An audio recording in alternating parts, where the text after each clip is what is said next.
Mate, have I ever told you how much I hate the consistency of onions? Did you spend all week writing that opening line? Because fucking hell, like, what are you going on about? I'm just munching. I'm having the last vestiges of my pizza. What is that? What are you doing? Oh yeah, so you've just been eating pizza. I did see you stuff in your face when we were talking. Yeah. So I've just been eating the last of my pizza, and it's one of those Morrison's ones where you can just fucking like you go up and they put a base down, and you can essentially like you're like, oh, I want that. Build a bear. Yeah, build a bear for a pizza. Yeah. And Wooly. Hey, Wooly. Costs like £5, give or take. But the missus loves red onions. Hey, Tony. Mrs. absolutely loves. James, how are we? Wilf? Is he an Aztecs player? No, a coach. He's an offensive coordinator. That's why he's here. He is 100% here because of I think. Well, you said so. I said there was no chance. Go back to your pizza story, but no. I mean, you said earlier today in our Discord, what happened yesterday? Because I keep getting loads of messages about how good the show's going to be tonight. Yeah.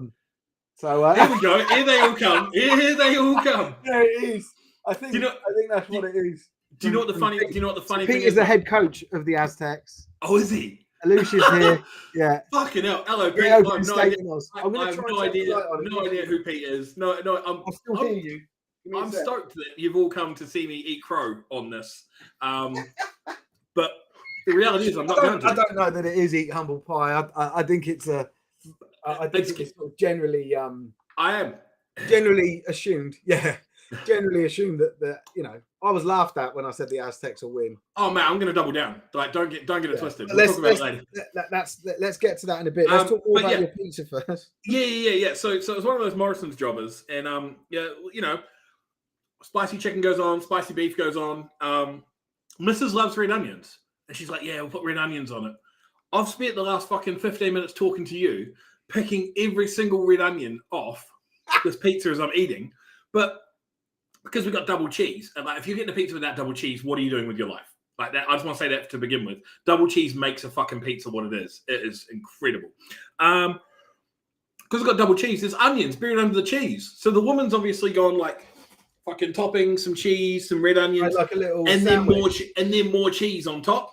So she's hidden some of the onions. So I've taken a munch, and I've just got this like fucking crispy condom consistency that is onions have the worst like consistency in the world. Like if you enjoy eating onions, you need to have a proper look at yourself in the mirror and realize that your life is not worth living because onions are not the way. We've got quite a few commenters here. I think you've been a bit harsh on onions. Yeah, you've been asked about toothpaste, which is harsh. Yes, 100%. That was Ian Hardy, who I'm pleased to see in the comments already because he's hilarious. So I could give him that one. Any news on the fella? No. So I did want to touch on that. There's a couple of injuries to touch on, unfortunately. Just and literally information that I didn't even have yesterday, but the team of the injured player actually sent us information to say we just want to, like, if you could just announce it and talk about it. So just to like rest assured, we sort of, we never want to try and cross over boundaries when it comes to people's physical and mental health. And I think that's quite clear. I think a lot of people know that about us now. Like we'll always have a laugh, but we won't push it. And also, yeah, the injury thing is such a personal thing that we don't want to sort of like draw unnecessary or unwanted attention based on the person that is injured, right? So it's really on that. Unless you enjoy eating onions. Sorry? Unless you enjoy eating onions. And then you don't care. Swap them for pineapple, you even said. Oh my god, we're getting all the pizza fucking suggestions. The pizza takes. We've had some suggestions of things to talk about, which I've actually quite like. A couple of things. Okay. But Let me finish my curly. so Let me much finish to my talk curly about. fries, and we can get stuck in. There is so much to talk about. So one of the things is about we discussed it 2 weeks ago about rescheduling the league. Now what we ended up talking about was actually providing county level. Oh teams. yeah. The They would restructure. have to be semi-pro. So it doesn't. In a way, the suggestion we made doesn't actually solve for that. This current problem at amateur. I think if it's going to stay amateur, it can't go national. I think that's my. I think it needs to divide down further if it's going to stay amateur. And I know that's a controversial decision, but it's constantly reinforced with me. Even conversations yesterday with the guys at the Exiles, that they're facing obviously deadline day tomorrow for the transfer. Everyone's complaining about from teams that are in losing situations like the Exiles. People are transferring away and saying things like, "Oh, I just want to go to this team for a playoff run. I'll be back next year." Which is that shouldn't exist in the game, right? So no, but so there's that thing that's been mentioned. It sort of resurfaced. I don't know. Maybe I've already just discussed the things that I wanted to say about it. I think if we're going to go a national prem, it needs to be a national semi-pro prem, or correct. Not everyone's semi-pro. Like we could have, I don't know, minimum of 10, maximum of 15 or whatever, but semi-pro players. So you've got that commitment. So you're not going to have people jumping. Really interesting thing said to me by Junior, the Exiles head coach. He's also a head coach for the Regents. Is it KCL? Yeah, KCL. Regents in the Uniball team. Uniball, they got to the playoffs season just gone.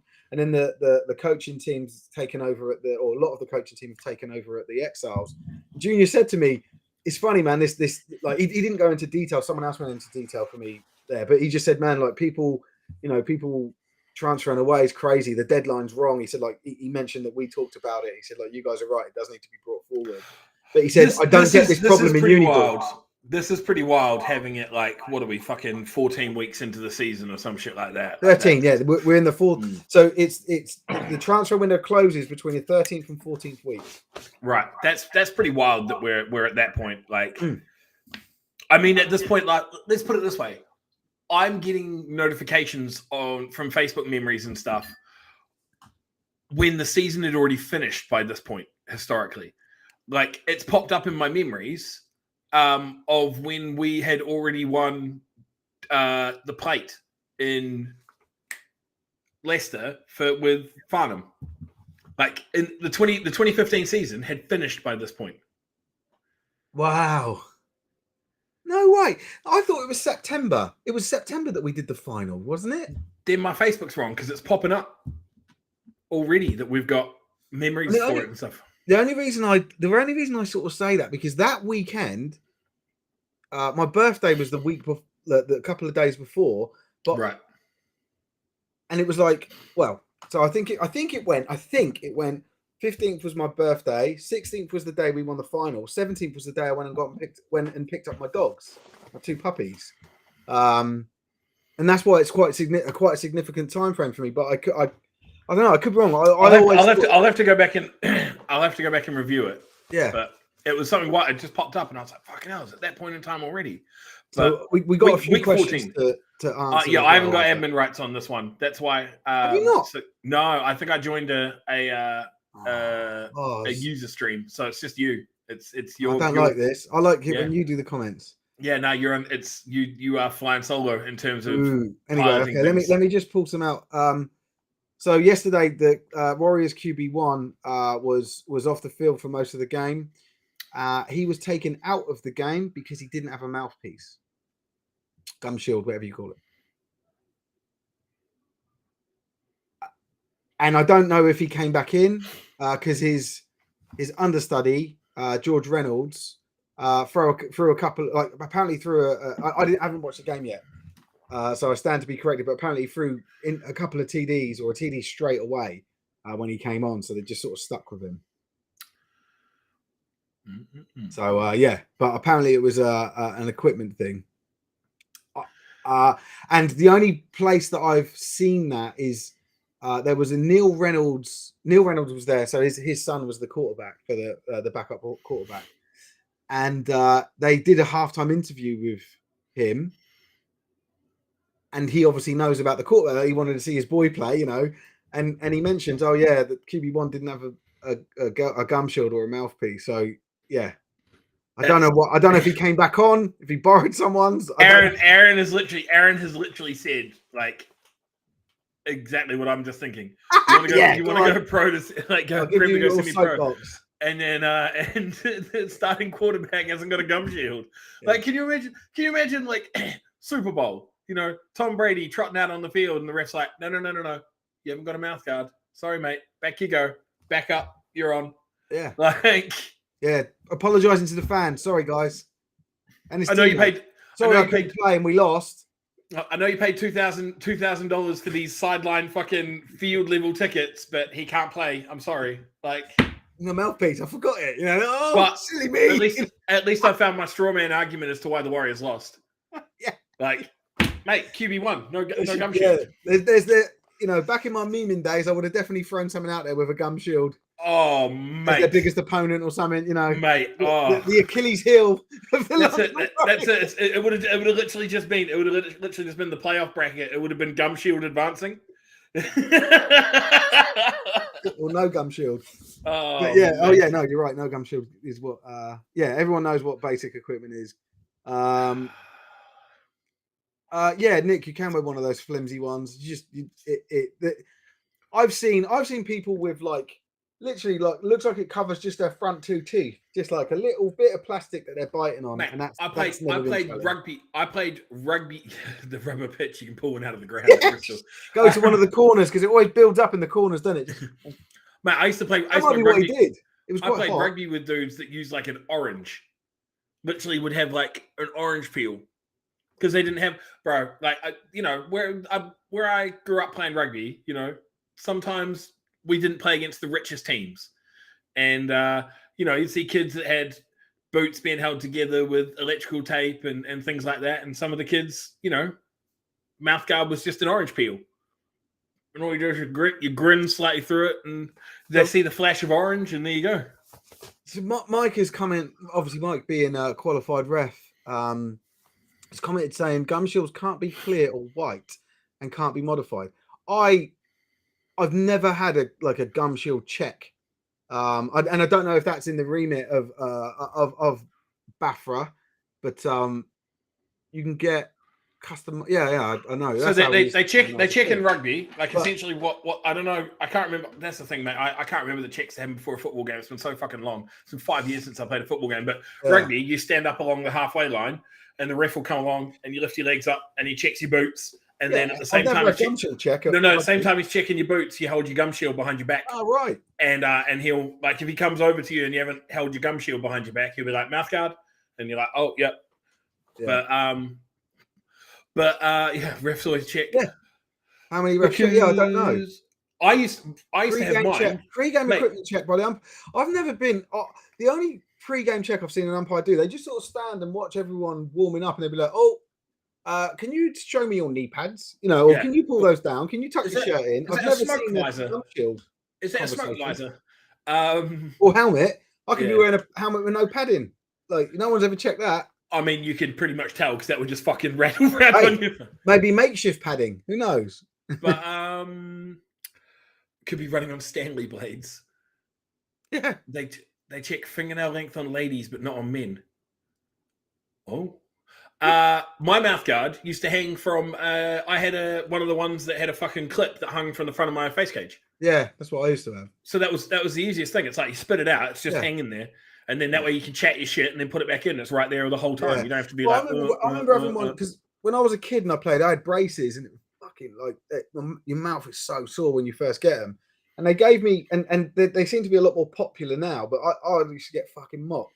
It looks like a dummy, right? There's this big thing going around your lips. There's a hole in the middle, and actually on the inside of that mouthpiece was just a very soft rubber that you bit into. It didn't like push onto your teeth. You just bit on it. Right, okay.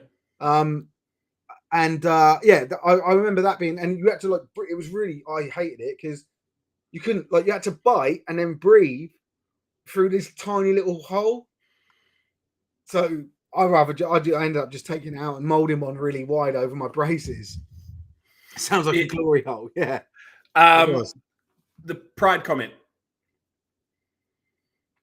Put it up for everybody to see. Oh yeah, sorry. Well, there's other ones there's so many, but yeah. Comment from the Pride is sorry, jumped in mid conversation. Don't head coaches sign to say they have checked all minimum equipment, removing responsibility? Oh no, I didn't know that. So maybe that's the answer then. So if that's the case, does the London Warriors now get in trouble for fielding someone that didn't have a mouthpiece? I suppose they already had a punishment. So Steve, Coach Rains has popped up, hasn't he? So lower pads are so thin now, they're pointless. Not like the old days where you had 2 swimming pool floats on your thighs. That's right. Yeah. I remember with thigh pads, it was like you'd look on the other sideline and like whoever's got the biggest thigh pads in the skill position was the best player. Most people, the thing is, most people now, they wear a girdle with like the thigh pads built. Yeah, that's what I did. Yeah. Easy. And then, but the thing is, for knees, so many people with knees will literally just put a little bit of fucking like, and I'm out in trade secrets here, but like a little bit. They won't have proper knee pads. They'll just have like a little bit. Well, I got done for that once. I rolled up some socks and put them in. Yeah. To cover my knees, and then the ref was like, "What are they?" And I was like, "Oh, they're just knee pads." And he was like, "What? Yeah, but what is it?" And he was like touching it. I was like, "I said a gel knee pad." That's all I could come up with. He went, "Take them out," and I was like, "Oh, fuck it." But yeah. So I know people that use like kind of like yoga mat material. Cheers, Ben. Thanks, Ben. Ben Herrick. They'll use like yoga mats. They'll have like little bits of yoga mats to have for and it's just a thin. Yeah. So that Tony's one of the smallest pads I could have. I was so slow, less weight. They can't be modified, but youth pads are fine. Like Steve, they're not supposed to be modified. They can definitely be modified. I remember reading. I didn't know they couldn't be modified actually, but I remember reading the regs on them once, and it was like, they can be this much, like certain inches by certain inches thick. So I just cut mine to the size that was allowed, and I've got these tiny little knee pads. Mate, so many people will like. There's so many different variations of what people have for knee pads and shit. Because you go girdle, because it says girdle for thighs, and then it will just be some form of fucking butchering for the knees that just praying that the ref will look and go, yeah, that looks fine. Wide receivers or certainly QBs that will have the knee pad sitting above their kneecap. So they've got that extra like flexibility, I think. I don't mind it. We've had a lad told to put extra knee pads in on top of the knee pads in his girdle, as we were told they were too small and not on his knees. I think Cadell's right. I think me and Cadell did share a mouth guard one season because I forgot mine for a couple of games. The only reason the Aztecs won was because the QB1 didn't have his gum shield. Oh, 100%. And I knew that, he told me before the game. That's why I predicted the Aztecs to win. Yeah, no, that's literally it. Like, I was a little bit, when you said like knee pads on the girdles, like I never had a girdle with knee pads. Mine literally stopped about halfway down my thighs. But head coaches sign, referees only check for the obvious. Oh, okay. But then, what's the pen? Like, have you, coach, as a head coach, been in trouble for equipment infractions? Like, I've never heard a coach say, "Oh, sort your knee pads out because otherwise I'll get a ticking off." Otherwise, cost me 20 quid that will or whatever. I'll get an infraction. Yeah. So, Greener reckons that the Aztecs only won because you predicted it. My boys. I did. I did have a 5. I didn't know you could get 7, Steve. I did not know that you could get 7s. Yeah, you can get 7s. Yeah. So I definitely had a 5. Right. Hold on. Are we going to talk playoff format? Are we? Oh shit! Yeah, we have to, don't we? We have to because we're not doing a show next week. Maybe we do a 3-hour show. Let me just. I was joking. Well, maybe I wasn't. We'll find out. On the next episode of Dragon Ball. There was just another couple of comments I wanted to flash up. So Tom here said under 16s have all finished the regular season. And they can now transfer still. But I don't know that you would. Is it common for an under 16 to transfer to? Are you saying then transfer to an under 19 or to an adult? Because I think they're a bit young, right? I don't know that that's even. I think he's meaning they can just the regular season, so they're still playoffs, so they can transfer. Oh, does he mean they can still transfer? Yeah, okay. They can sorry. transfer. I thought it was so like they're going to load up other teams. Yeah, no. So the reg season is finished for under 16s, but they can still transfer. It's like if your team missed the playoffs, you can transfer to a playoff team, like with your season done. Like that's even more intense than what you were saying. Lyndon doesn't know you very well because you just have a smug face 24/7. It doesn't matter what's happening. You are just like you're just. I don't know about all the picks, but yeah, I was on live stream when the game ended. I was live streaming the Kent game, and a load of people come in saying, "Oh yeah, you were right, Steve, and looking forward to tomorrow's show and all that." And I was like, "Yeah, cool." But no, I'm not going to gloat too much. Maybe I don't know. We'll see. Where was the other one I wanted to pull up? It was a little bit of the one talking about your wife having to get out the batteries for a 3-hour show. Oh, that's horrific. I know. To think she doesn't get them out for a 2-hour show.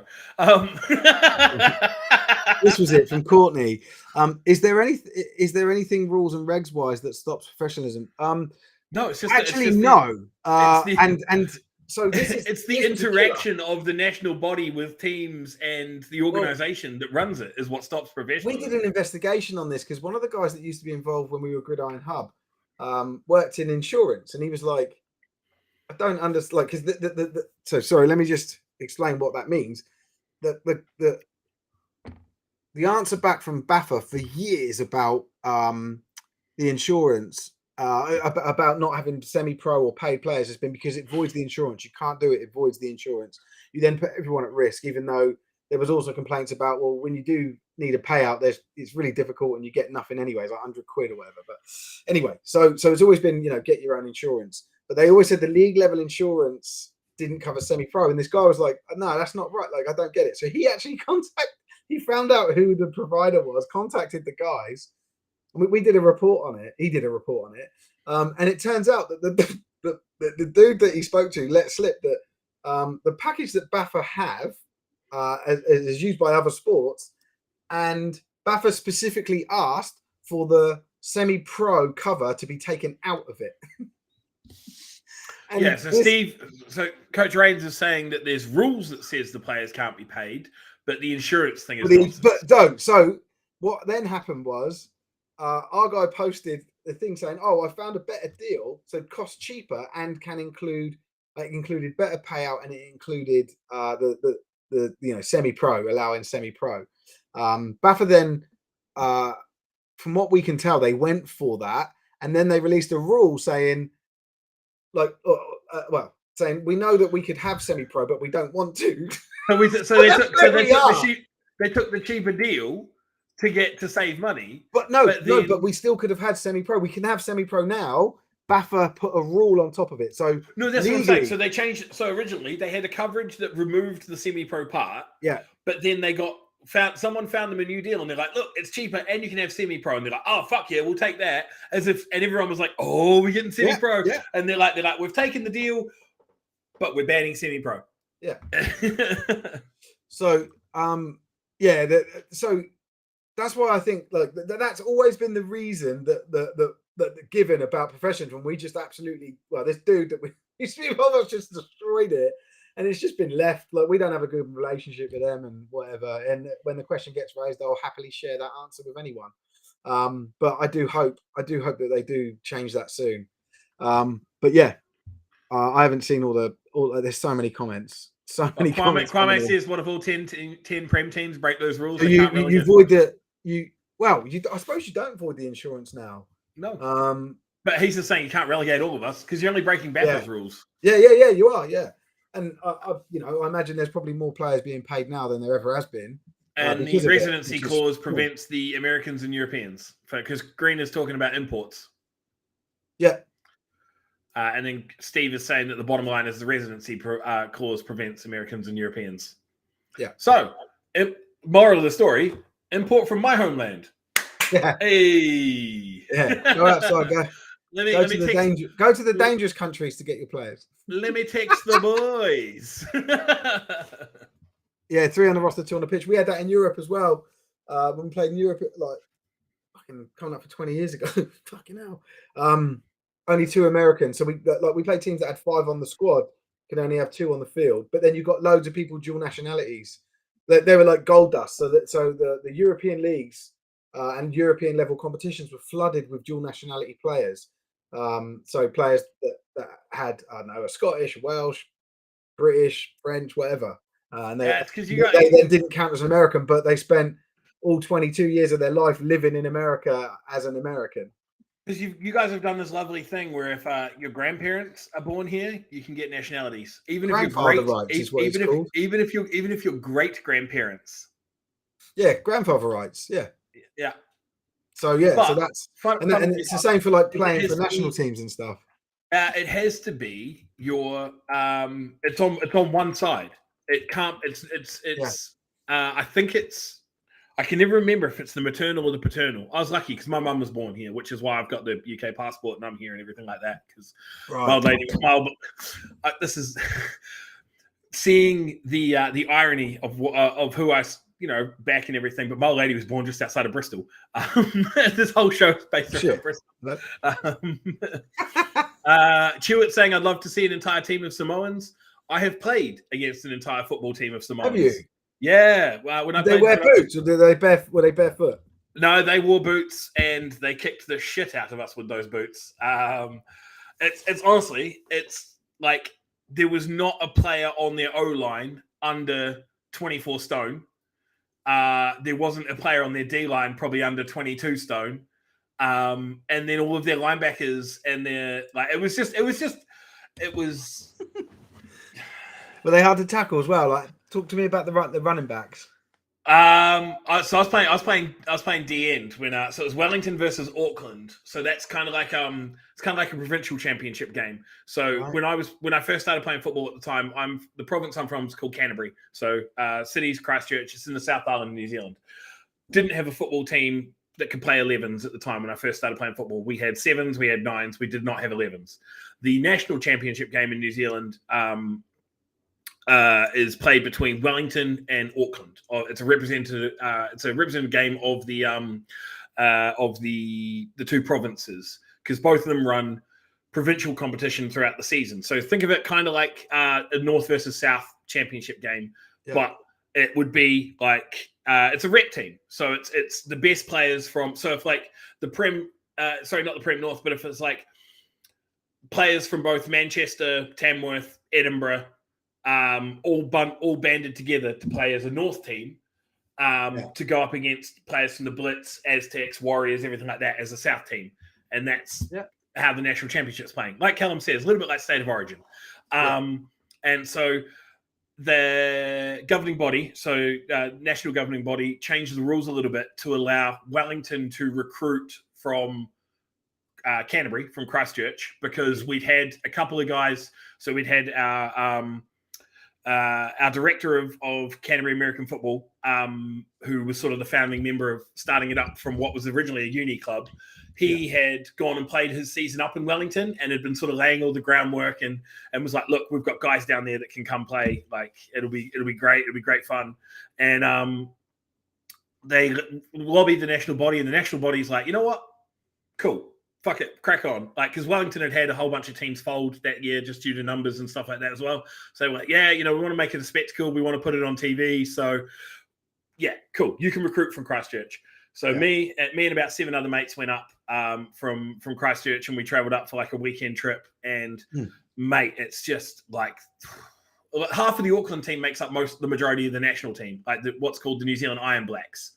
So like half. It's probably like 60% of the Iron Blacks come from Auckland, and then like probably 25% of them come from Wellington, and then the other 15% all play in Aussie and come home just for international friendlies.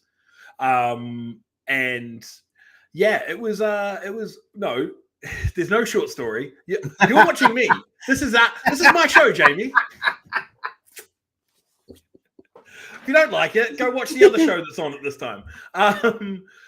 Mate, they were mammoths. Like, have you watched the English rugby team play with the small imports that they get, like the Tuilangis, the Tuipulotu, stuff like that? Yeah, it's like playing just against a team full of them. I'd smash them right up, mate. They would turn you into a basketball and put you through a hoop. No, I've just made a stronger stuff. You are a white Mr. Potato Head. Right. They would literally take each of your limbs off and just like repurpose them to another position. Nah, I made a stronger stuff. Mm-hmm. Why does the plate not exist anymore? What's that from? It's a comment from a while back. That was from when I mentioned about the Div 1 plate. Because we Oh right, yeah. Sorry, yeah, that was just but that plate was just it was like the north and south had a plate, didn't they, instead of a trophy. We didn't play against the North. We won the plate when we beat Solent. That's what I'm saying. We won the South plate. Oh right, okay, yeah. Isn't that right? I don't know.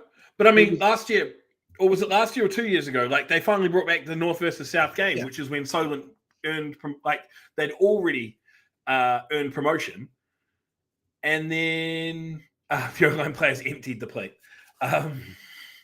They'd already earned promotion, but they still won the North versus South game. But I don't know. The plate was cool. Like it was just that though. It was like, what was it even made of? Was it cabbage? It definitely wasn't. It was. I don't know. I just remember it being shiny, and they kept carrying it around. Yeah, Coach Rains will have it. He will. The trophy wasn't a plate. It was called the Oak Bowl. Because that's what we got put on the side of the rings. Yeah, that's right. Yeah, I don't know what one is. Mate, mine's just in here. Still got it tucked away. Should we talk playoffs then? If people don't want to hear my stories from bygone eras. I just want to make sure we cover all the comments. Let me just have a look through. I should have been having a look through while you were talking. You probably should have. But you didn't. Never seen them check it.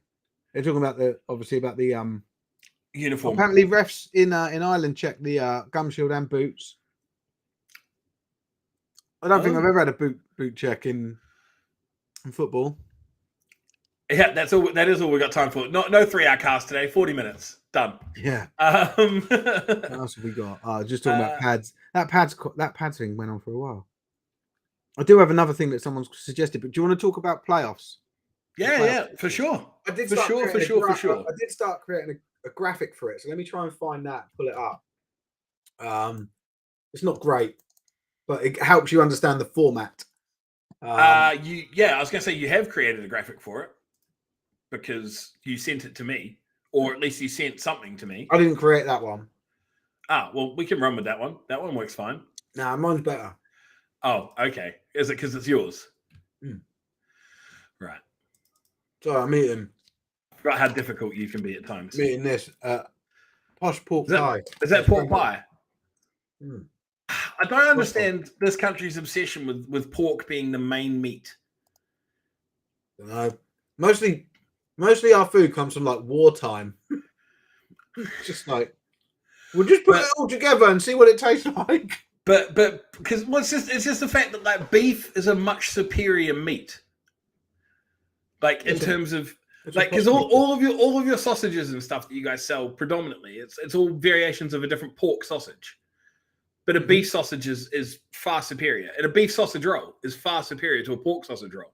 Pork is don't get me wrong. Pork is great. I love pulled pork. I love roast pork. Like, yeah, Steve's spelling porkies. Pork is incredible, but beef is better. Yeah, there we go. Next time, pork's cheaper. Yeah, so it's wartime. Yeah, it's wartime food. Yeah. So Coach Rains did say, "No, you are talking shite." Anyway, welcome. Yesterday, I really like your podcast, but I don't like it when you guys go off on a tangent. Welcome to the Monday Rundown. This is all we do. Coach Rains said something. Has it been published? Yeah, well, it was sent out pre-season with all the fixtures, so that's what I'm basing it off of. Right. But there was an error in it, I believe, which I'll get to. Right. So, Prem is just semi-final, final, right? Straightforward, boring. Top seed of the South plays the bottom seed of, the second seed of the North, and then vice versa. Right. Same boring format we've had for ages. And then Div 1, I'll get it up on screen because it's probably easier to show it. Which I'm assuming Div 1 and Div 2 are the same format, right? Div 1 and Div 2 are identical format. Yeah, cool. So, what's going on here? It's not what I wanted to show. Can you put that comment from Chewy up, please? This last one. Yeah. Monday Rundown is 1 hour shit talking, 1 hour telling the 0-7 teams to fold. It's a perfect show. Right. That is probably the most accurate review that I've ever seen of our show. Yeah. Welcome. Yeah. In case you're new, this is how we do things. Oh yeah. So Glenn, cheers, Glenn. He just posted the link. Obviously, I can't show it on screen or anything. Well, I could if I could. You can show it on screen, but it's not available for people to click on. Type this in. H. And that's 1 hour gone. Right, let's just flick this on. Oh shit, I forgot about the aspect ratio. Let me see if I can zoom in. Oh yeah, this is because you've Instagram. Are we on Instagram? Did it work? Nah. So that's Have dropping. you given up? Have you given up? Yeah. So next week we'll be back to wide format. Fucks. But there isn't a show next week. We've already established that. That's why week after that we'll be back to the wide format. Okay. Anyway, so let me just. Aye. So this was the mistake that they've made. Oh, it really isn't clear. It really isn't clear. So, mate, what the fuck? You can't see a thing. I know. Take us out of it. Make that the only screen. Oh yeah, can I do that? No, well, it's the width of the screen, isn't it? Yeah, but at least it'll still be bigger a little bit. There you go. You can zoom in. No, I'm on it. I don't want to be on it. We'll get rid of you as well. How do I do that? I don't want to be here either. What's going on here? I don't know how to do it. So it's just this software's shit. Oh, I think it's the person piloting it, to be honest. Let's just not worry about it. Yeah. Anyway, the way that Div 1 and Div 2 work is that seeds 1 and 2 from both the North and... Let me get rid of that fucking thing. Seeds how to waste another hour. 4 hour stream. I am amazing at this. And it also started late. We also started late because I had to tell Oz a story about work that he really enjoyed. I did not. Like usually, I'm like, no, I fucking didn't, but I did. I really enjoyed it. It was cool. I'm not even gonna stitch you up and pretend like I didn't. No, man, it's great. It's gold. It's gold, isn't it? I can't go into it, but I've got a great story from work that I told Oz. Right. Anyway, so what we see here is and I'm looking over here because that's where it is. The 1 and 2 seeds. So the 4 teams that are North and South, 1 and 2 seeds. They get a bye for the first round. That round is called the wild card round. That means they start their playoffs at the quarterfinal level. Okay? Is everyone still with me? I'm just going to wait. No, I'm not. So that means that seeds 3, 4, 5, and 6 from both North and South, they battle it out in that wild card round. So the winner of seed 3 and 6 plays seed 1 away. And the winner of seed 4 versus seed 5, this is where I think they fucked up because they said that team plays seed 1 away, but it shouldn't be away. It should be, seed 2 away. It should be that seed 2 are at home. So you've got 1 and 2. 1 and 2 get buys, and then 3 plays 6, 4 plays 5. Yeah. Yes, and I think it should. What it should be get home for quarter. Yes, 1 and 2 should get home, and it should be 1 will play the lowest ranked seed of the winner. But that's not right either. So they fucked this up. Well, I don't know, but the way that they've got it drawn out is not that the lowest ranked seed is the lowest ranked winner. It should Yeah, go the to lowest Division ranked, 1. the lowest ranked winner. It's not set up like that, and technically, or the way that it pans out is that the winner of 3 and 6 plays 1, and the winner of 4 and 5 plays 2, which I don't think that makes sense. No, it's supposed to reseed after each round. It's supposed to be the winner, the lowest ranked winner. But they goes don't. They against don't one. normally reseed after each round. So historically, they've not done that. Now, Okay, well, if they haven't, we'll work under the assumption that they're not going to reseed then because of how they've put this fucking graphic out. If they're not reseeding, then it should be 4 the winner, 4 and 5 play 1, and 3 and 6 play 2, right? But that's yeah, not because you'd assume 3 beats 6 and 4 beats 5 Exactly. is the assumption. Yeah. So I think they've messed it up. But someone did contact us today saying, "Do you know anything about the playoffs?" People have been asking BAFA about how, because not just the structure that I've sort of we've been able to pick holes in because it's not regular. But yeah, BAFA won't confirm regular season tiebreakers until this is what Ian's saying, until they decide who wants to progress.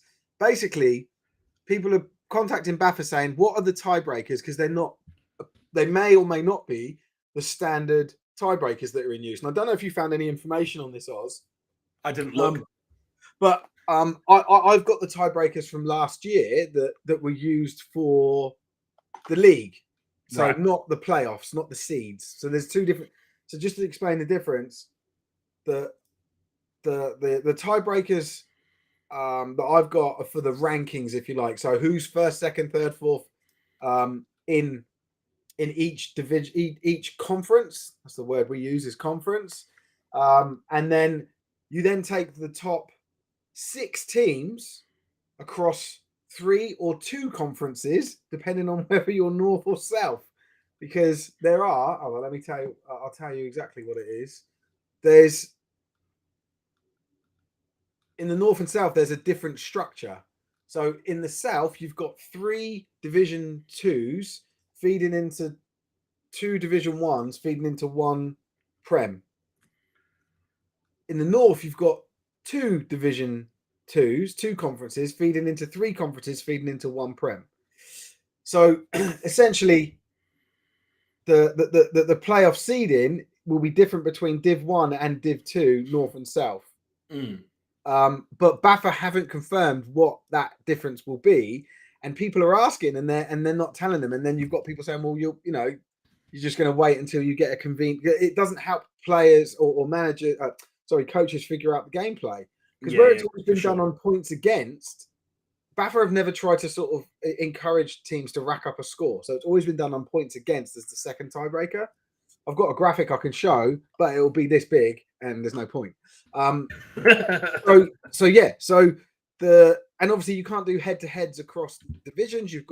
Unfortunately, you've got some teams that have dropped out. You've got forfeits, so they want to, there's the argument of that to make it fair, you want to go across games played and average points conceded.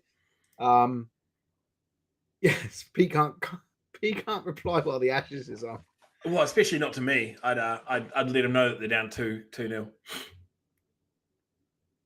England's losing the Ashes. Sorry, Steve. Can you start again? Yeah, I think we'll have to cover this off later. But essentially, the bottom line is, right, it's a nightmare because they haven't synchronized Div 1, Div 2 number of conferences. That one's got, so Div 1, Div 1 level has got 3 conferences in the south. Does it? No, 3 conferences in the north and 2 in the south. Div 2 has got 2 conferences in the south and 3 in the south and 2 in the north. Div 1 does not have 3. Yes, it does. Yes, it does. NFC Scottish, NFC, 1 Scottish, NFC 1 Central, NFC 1 South. And NFC 1 Scottish has had Dunfermline Kings. Yeah, they're gone. Drop out, and the Central has had Houghton Spartans drop out. Yeah. So it's just a fucking mess. So anyone asking us about it, we don't have the answers. I just know I know the headaches, but the way that the season your normal like individual conference tiebreakers work. I've got that, and I can talk about that because that's the same as it was before. Don't take it personally, Tom. I've just got a long drive in the morning. What's going on? Tom just said, "Here goes Oz forgetting about Scotland again." And I've got my long drive. My 700-mile round trip begins tomorrow. Look, Steve is right. Let's just keep that up for a long time. Yeah, this is important.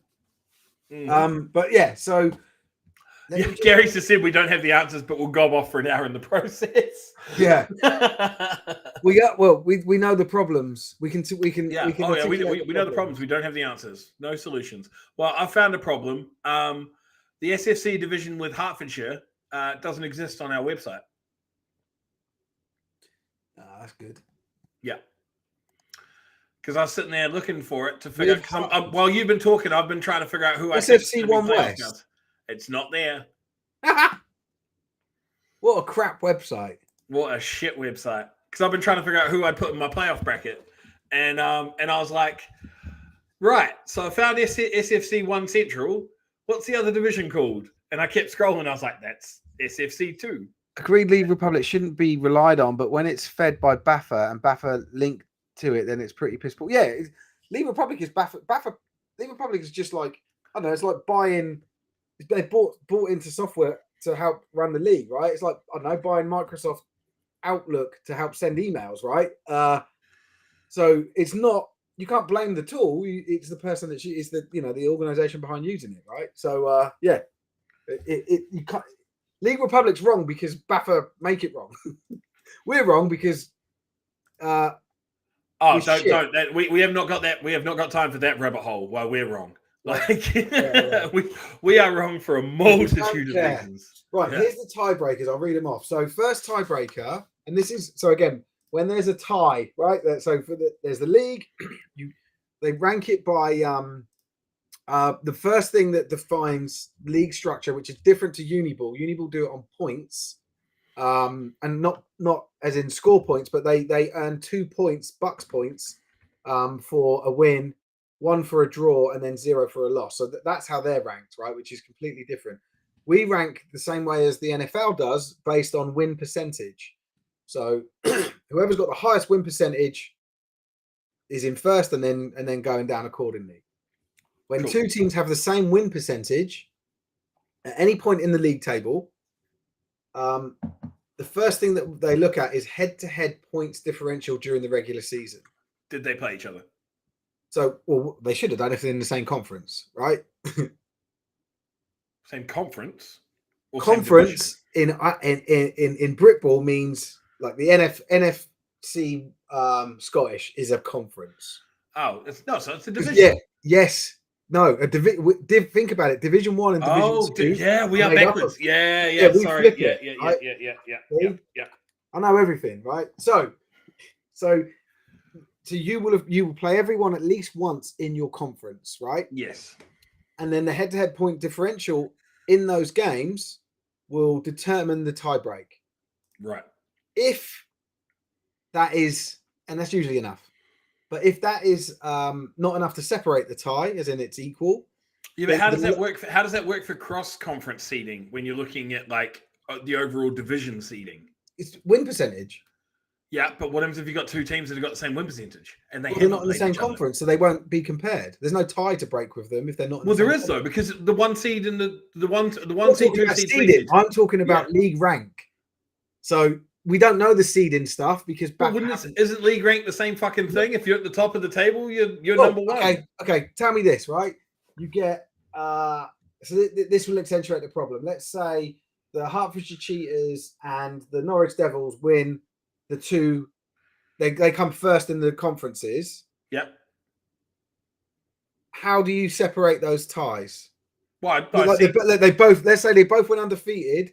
But they didn't. Norwich has lost. I'm saying hypothetically, two teams. Fuck that I said the Norwich Devils. And that's what I'm asking. What's the tiebreak for seeding? That's what I'm asking. That's what I'm trying to fucking say. We don't know. We don't know. Like, that's the whole point. That's where the frustration's coming in for Mr. Hardy is BAFA aren't telling people what that is. Then they haven't. They've just been quiet about it. I could go into and tell you about how Bucks do it, but that's not what we will do here. Average BMI.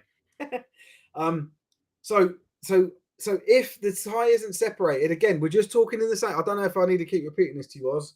I feel like I've lost you twice. Always. So we're talking about just ranking within a division, right? And if there's two people on the same points differential, same what's it called? Points percentage, win percentage. Fucking hell. They then go head to head on points. If that's the same, so we can't separate the tie, then the lowest average points conceded in games played, which excludes walkovers, is the next number looked at. So have you got that? No. Lowest, so you play all of your games, all of the points scored against you is averaged out, not including 1-0 walkovers, or I think they've dropped the 1-0 anyway. It just is called a walkover now. I've stopped listening purely for the fact that I think both Wakefield and Lee are going to make playoffs. Oh, you're such a prick. So if that doesn't separate the tie, then it's the best record in away games. If that doesn't separate the tie, then it's fewest players ejected. If that doesn't separate the tie, then it's a coin toss. Fucking hell.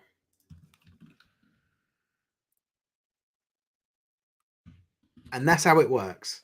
Right.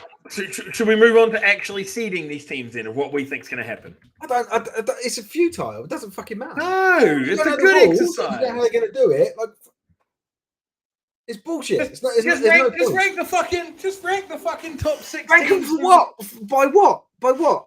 By how you think they're going to finish.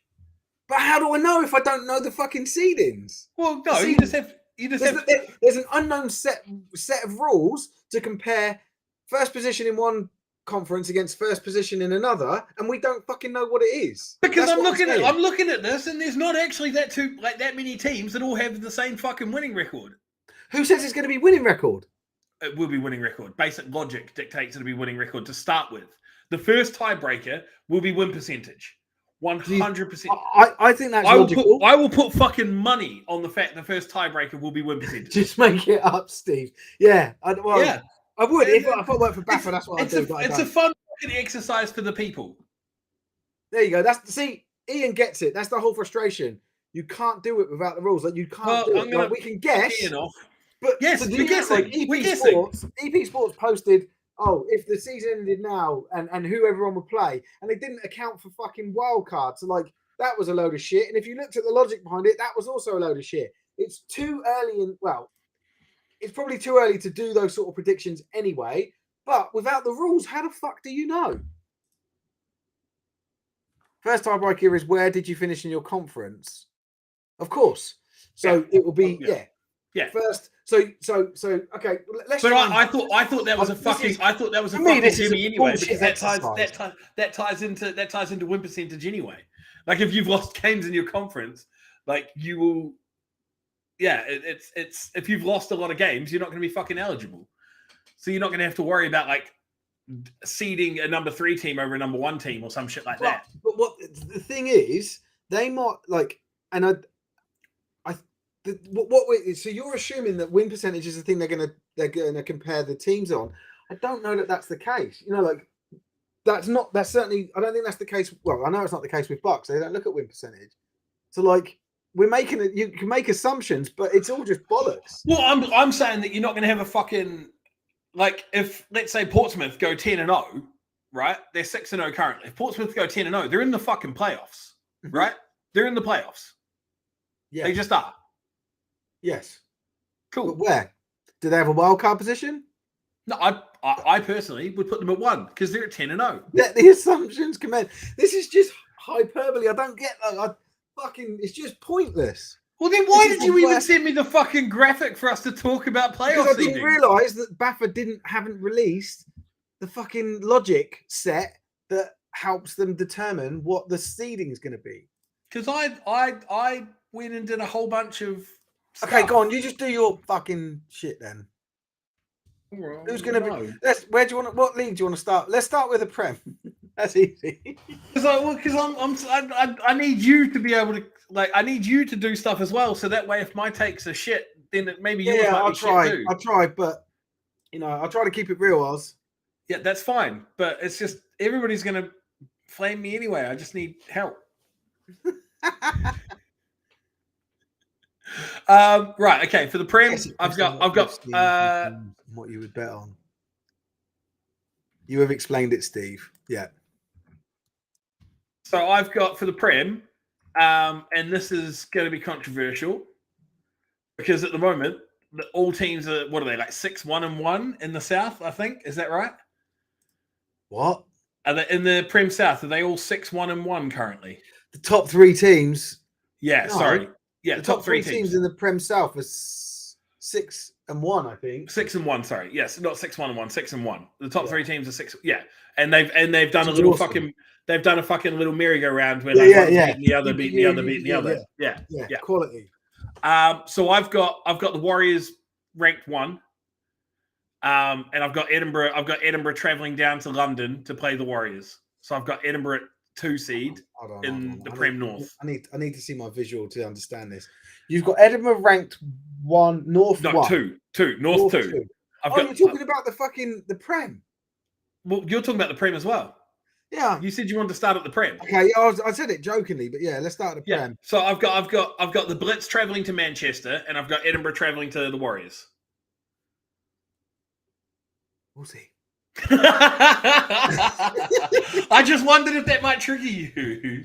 Well, yeah, of course. I look, I don't think enough respect is given to the Aztecs, but I'm biased. So no, but I want to know. I want to know who misses, which London team misses out last year and not the Blitz. So that it's not. This isn't a case of like they haven't done it. They've done it already, and I think they've got stronger since last year, particularly since I left, and particularly because you left. Sort of proved it yesterday, But yeah, like I don't know, a take's a take, innit? I don't want to act like. Did they prove it when they lost 28-16?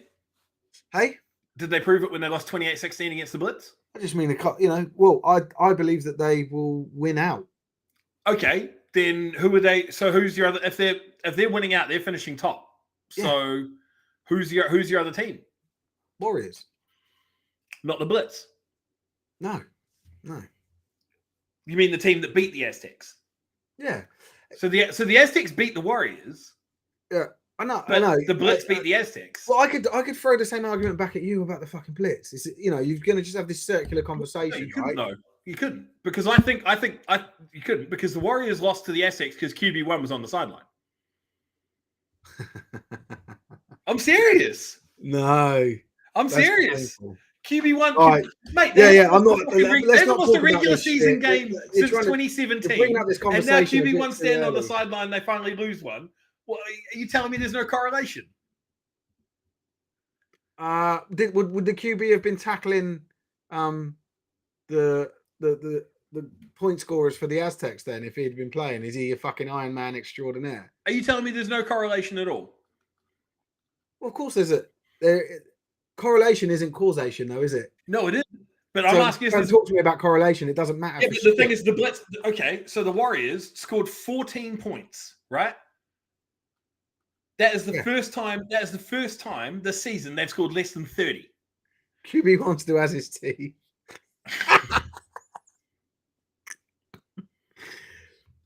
I don't know. It's the third most points scored on the Warriors.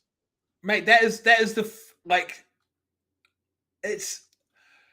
I don't think I could probably find the last time they scored less than 20 points. The Aztecs were up 2 scores before he went out. So? Well, so explain it then. He's not playing. Yeah, so the Aztecs were up 2 scores. That's 14-0. Correct. Yeah. Usually. So are we sitting there saying that teams can't erase 14-point deficits? Well, and you said he was out for three quarters of the game, right? And he scored 0 of the points. Yeah. In the first quarter. In the first quarter. On the field. Yes, we still got 3 more quarters to go. If he's QB1 for the Warriors, they haven't lost a fucking regular season game since 2017 before this week. Yeah. They are still the best team in the South. I don't give a shit. QB1 stood on the sideline. Yeah, I think that's I can understand the logic behind it. I support the Aztecs, so that's a difference between us, right? But your logic there, like one win doesn't make a fucking, doesn't change everything, the history. But the Aztecs won, and I'm very pleased. No, but I'm wondering how you put the Warriors over the Blitz then. If it's the Blitz that beat the Aztecs and the Aztecs beat the Warriors. But then I could say the same to you about the Blitz. Like, use the logic backwards to you as well. How would you use it? I want to hear it. How would you use the logic backwards? Because the Warriors beat the Blitz. Right. But the Blitz beat the Aztecs. But the Aztecs beat the Warriors. Like, but you're saying you use the logic backwards. So you'll use the points that I just made. No, so you'll use the same points that I just made about the Warriors being that good of a team. But if they're that good of a team, you'd put them over the Aztecs as well then. Who? The Warriors. You can say that if you're going to use the logic, the logic to put the Warriors over the Blitz, you should be putting them over the Aztecs because the Blitz beat the Aztecs. That's what I'm saying. Yeah, I'm not using that logic. You can't use that logic. I'm telling you that you can't use that logic. I definitely can. But why? But it's a fucking because dumb QB1 was on the sideline. Huh? No, if the Aztecs win the that's true. It's true. I will find a reason to but they don't get it twisted. They lose to Manchester. So that the teams do play each other again, and it's going to be awesome. But I didn't realize we'd get stuck on the fucking I just wanted to know why you were putting the Warriors over the Blitz, but not the Warriors over the Aztecs. Because I believe that the Aztecs are going to win out. That's what I said. Right. So, you even said, "Oh, if they win out, they're the first seed." Yeah, which means if they're not, you're saying that the Warriors are not going to be good enough to beat the Aztecs again when the Blitz had already, but they can beat the Blitz. Correct. When the Blitz can beat the Blitz had already beaten the Aztecs. Okay, why are you doing this? Because I'm curious. Stupid. I want you to defend your position, is all. But when there's okay. Well, what about the North? What about the North? Tamworth and Edinburgh are currently tied with the same record. Yeah, who are you putting at number 2 in the North? I would go for Edinburgh. I think they got. For Edinburgh? I think they got a bit more about them. Okay, so then you've got the Edinburgh traveling to Bristol. Fuck me, you've got Edinburgh traveling to Bristol. Does it matter if neither can beat Manchester? Well, no, probably. That was my question was going to be. You've got Edinburgh traveling to Bristol, and you've got the Warriors traveling to Manchester. I'm assuming Bristol beats Edinburgh in your eyes, yeah? Bristol win Brit Bowl. You think Bristol wins Brit Bowl? Mm. Okay. I think the Titans go back to back. Sorry? I think the Titans go back to back. Cool. I think Bristol had got the measure of the Titans a bit late in the game, started scoring a lot of unanswered points, and if it had gone on a bit longer, they would have won the final. And it was a very close match. It was like 5 points. It was on an 80-yard field, which was shite. But I mean, Titans deserve their win. Don't get me wrong, but I think it wasn't a blowout. It was a close game. In that semi-final. That would be different. I would agree with you if I thought Bristol was even going to make it to the final. Yeah, cool. So, right, let's go. Let's move on. Can we move on, or we can move on. No, you haven't told me. Who do you think? You think Manchester are going to win again? I think Manchester win. Yeah. And I think again, that's a logical man's approach. I get that. Like, fucking, you can't argue with the logic. Like I said, I 100% believe in the Bristol Aztecs and what they've got, the program they've got, the people. Look, I am more than prepared to come on here with hand on my chest and put my hand up and say I was wrong if Bristol goes. Oh, you're doing it? You're going to do it now then? No, if they go the whole way. Oh right, okay, yeah, sorry. Yeah, no. Right, anyway, let's move on to Div 1. Div 1. You want to do North or South? This is going to take up the whole fucking time. We're an hour in. North or South? Because you spent so long talking about crap that didn't matter. Oh, let's talk about knee pads and shit. No one gives a shit about that. AK is dangerous. Yeah, he is, man. What a phenomenal running back. Sitting there talking about like, oh, the refs need to check on uniforms and shit. No one cares. Come up in the comments. Someone did care. Yeah, one person. Right. Okay. So North Div 1. Yeah, go on. Yeah, I've got the Vikings finishing top just based on tiebreakers. I think both them and Nottingham go. What tiebreakers? I've made it all the way down to points against. So So start at the top. You must be doing point differential, right? Sorry, win percentage. Win percentage. Yeah, I think both Northumberland and the Caesars go undefeated. So I think So because they're cross division. So we don't know, like you said, we don't know what the seeding is, what the seeding tiebreakers will be. So I'm going on what raise that again. So point. So I'm going basing on what I would expect sort of logic to play into. Yeah. Okay, go on. Yeah, so I'm putting Northumberland at 1. There are no tier breakers. Tiers break themselves. Tiers break themselves. There's no tier breakers. Right, sorry, go on. So your number 1. So I've got Vikings. I've got Vikings at 1. Caesars at 2. Just because you're like they're a local team to you. You make plays for them, and you're just like No, I think they're great. I think they're in a great outfit, and I think I didn't putting the Caesars at 2 is not a slight against the Caesars. Like the Caesars are an amazing outfit as well, and I think they go undefeated. So I put Northumberland at 1, Caesars at 2, Highland at 3. Who at 3? Highland. Okay, Highland. Yeah. So Highland play a home game. Yeah. So the 3-4, I've got them. No, 3-6. Sorry, I've got them playing Glasgow in the home game. I've got Glasgow at 6. So I've got Scunthorpe. Okay, cool. Yeah, let's do it that way. At 4. The 3-6 is Highland Glasgow. Highland Glasgow. Okay. I've got Scunthorpe at 4 and Chester at 5.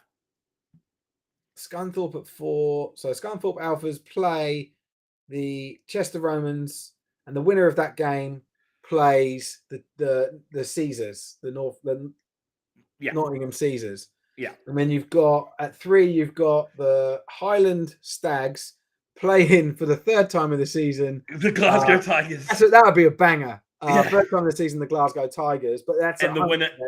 And the winner winner goes to of that Northumberland. game would face the Northumberland Vikings. Yeah. Cool. Let's not go any further. Let's just jump over. No. Just leave it at that. Leave it at that. I think it's a lot. I think you've stuck your neck out a lot there anyway, mate. But yeah, cool. Okay. Let's talk about South. Okay, South. I've got Hertfordshire 1. Okay. I think they go undefeated for the rest of their season. Okay. I'm going to stick my neck out fucking heavily on this. I've got Norwich at 2. I think the Devils win that division. They're still a game back on the Olympians. But I think the Olympians drop another one, and yeah, I think the Devils win that div. Wow. Okay. So they're your 2. So those are and this is nice and easy because there's only 2 conferences, right? Yeah, so it's top 3 from each conference essentially. Yeah, which is I think that's a bit too deep for a 6-team conference. Half of you get to go through, you know. Yeah, I know you've already played the Olympians twice, but I think the Olympians drop a game against somebody else. I think that's an. I don't think they do, but okay, but that's fine. I think they've still got the Hornets to play again, and I think the Hornets can beat them. Okay, and so I've got the Devils at 2. I've got the. I don't really know how it would go because I've assumed that Baffin would seed it if they're going top 3.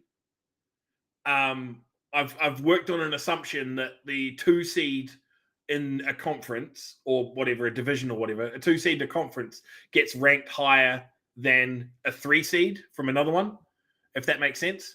Well, I think no. See, again, there's so many ways of cutting it, but like Uniball, they go 1v1, 2v2, 3v3, and that's how they rank the 6. That's how they would rank the 6. Right. Okay. Well, I've got the. Who knows? I've got the Hornets at 2. Sorry for their division. Sorry. So I've got the Hornets coming in at 3. Seed 3. Yeah. So I've got Hornets at seed 3. Just because I think they beat the Olympians. Cool. Okay, go on. And then I've put the Bobcats at 4 because I put them at the number 2 seed in that division. Because I think they win out. I've put the Bobcats at 2 seed in the SFC Central or West or whatever it is. Don't call it seed. You meant rank 2, right? Oh, rank 2. Yeah. Sorry, I've put the Bobcats at rank 2 because I think Rushmore drops both of their games against Hertfordshire. Right. Okay. Yeah. Makes sense. Okay. So hold on. So I've got Bournemouth at 4. So rank 2. Bournemouth at 4. Yeah. Olympians at 5 as their rank 3. The Bournemouth Olympians is your one of your games. The winner of that game will plays play plays Rushmore London, like Rushmore Hornets. Rushmore Hornets. No, sorry. So I've got Rushmore at 6. Yeah, you've got. So Rushmore plays the I'm Hornets. talking about the winner of the previous. I got it confused. So Rushmore at 6. Hertfordshire and Norwich are getting the bye. Yeah, and then third is Bobcats. No, third is the Hornets. Fourth is the Bobcats. The Hornets play Bobcats, and the winner of that plays the Cheetahs. That's the first scenario. Why does 3 play 4? I thought 3 played 6. That's what I thought we were talking about. 3 plays 6. So if 3 plays 6, it's London Hornets plays Rushmore Knights. That's 3 plays 6. Yeah, isn't that what I said? And then the winner of that plays the Cheetahs. Yes. Yeah. And then the other scenario is 4 plays 5. So that is the Bobcats versus the Olympians. So yeah, Bobcats O's, and the winner of that goes to Norwich. Okay. Yeah. This is painful. People are saying it as well. Right. Have you got Div 2? Only the North. I haven't done the South. Okay, let's make up the South because that'd be funny. Okay. Div 2's Div 2 North is easy because again it's 2 conferences. Yeah, so I've got Humber 1. Mate, I've got Humber 1, Shropshire 2. This is what I'm talking about. Both Wakefield and Lee 3 out of 5 teams that get through. That's shit. Yeah, that's what I'm saying. Humber 1, Shropshire 2, Gateshead 3, Staffordshire 4, Wakefield 5, Lee -6. Wakefield and Lee make playoffs. Okay, so let's just so Wakefield plays Staffordshire. So that's seed 3 and seed 6. Yeah. No. Seed 3 and seed 3 and 6 is Gateshead plays Lee. Gateshead Lee. Winner of that would play Humber. Yeah. 4v5 is Staffordshire and Wakefield. Winner of that plays Shropshire. Staffordshire and Wakefield winner. Okay, let's move on to the South. I've got the Dreads at 1, East Kent at 2, and I never got any further. So Dreads and East Kent get a bye. I think that's a good shout. The Stampede would be 3. Yeah. So they would be seed 3 playing seed 6. But I don't know who the fuck that would be. Yeah, fuck it. Just ignore it there. Everyone have already switched off anyway. Yeah. It's just I don't know. It's like because the thing is Colchester's at fucking 800. Like Colchester's got a whack fucking win percentage because they've got 3 wins and 2 draws. Yeah. So a draw doesn't give you a negative win percentage. It doesn't. A draw doesn't affect your win percentage. Because you can go 8-8. Like if you it does affect your win percentage. No, because if you went 8-8-1, you end up at 500. Oh no, it does. Yeah. Sorry, because it's still yeah. Sorry. It's more if you have an odd amount of season. Yeah. So I couldn't figure out. I think I had the Wyverns at 3 or 4. Like it depends. Wyverns. It just depends on whether a fucking second seed can get in over a division winner. That's my question. Yeah. But looking at this, no, Stampede would be 3, Wyverns would be 4, and then it just goes to shit. I have no idea who's after that. Yeah, that's what we need to know. Shit. It's a load of junk. It's a load of bollocks. Could be Berkshire, could be Colchester, could be Ipswich. Anyone doing if it ended now posts and my predictions for the playoffs is talking shit unless they're fuck talking it.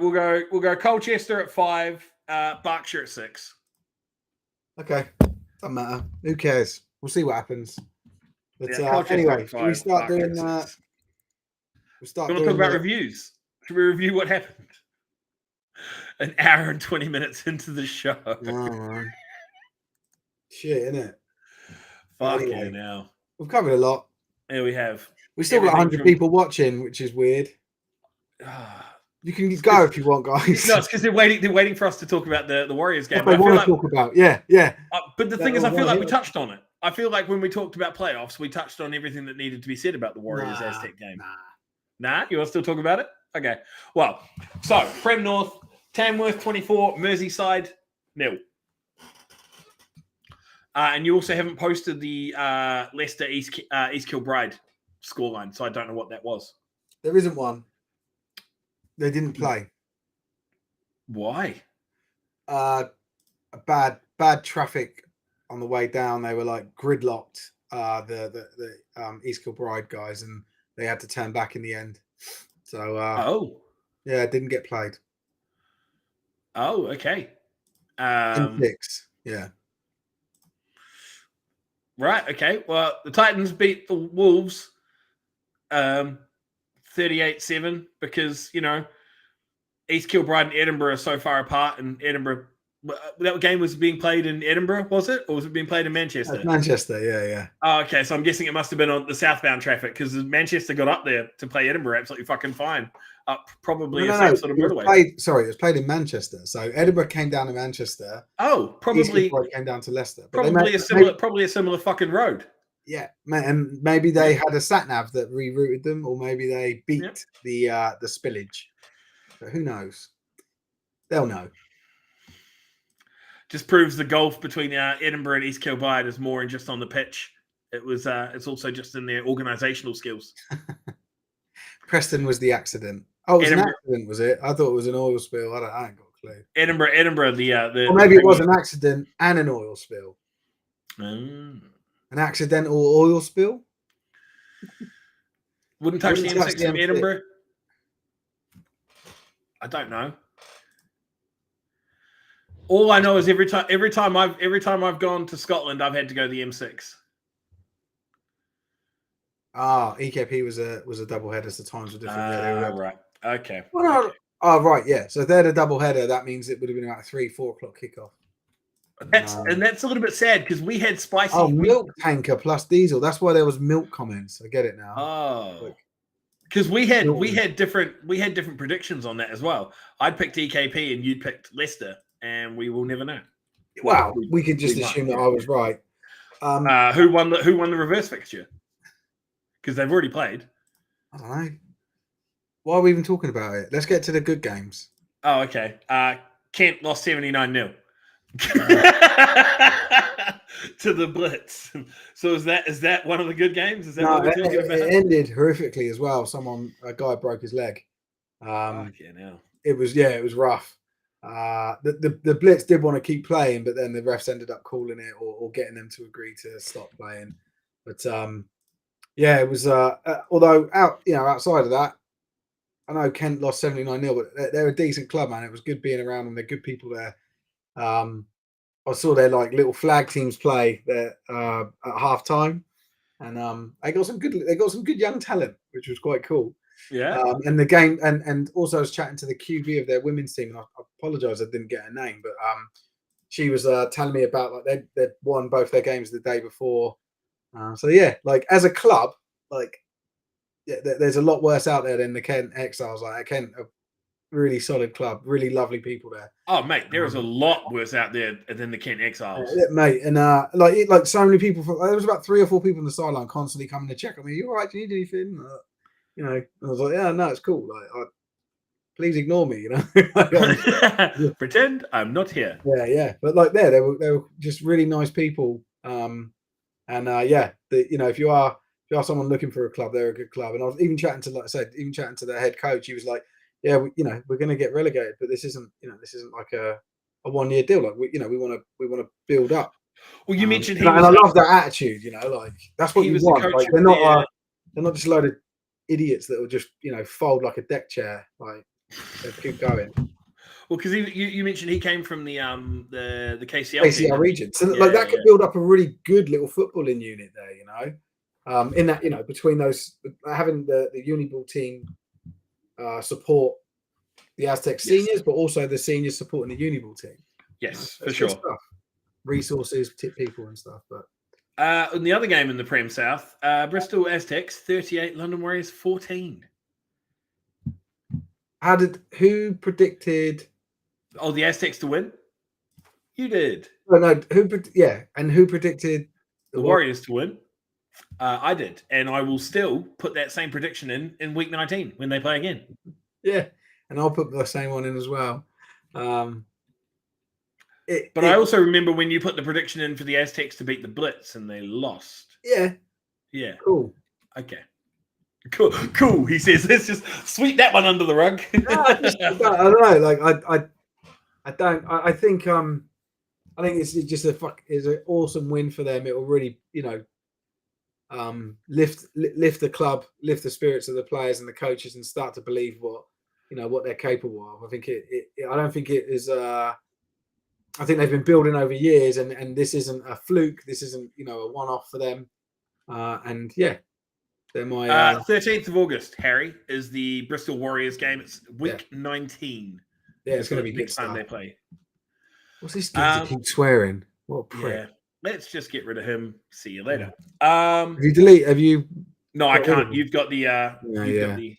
What a prick. I'm excited for what this may mean for the Prem. Like for the Prem South, at least.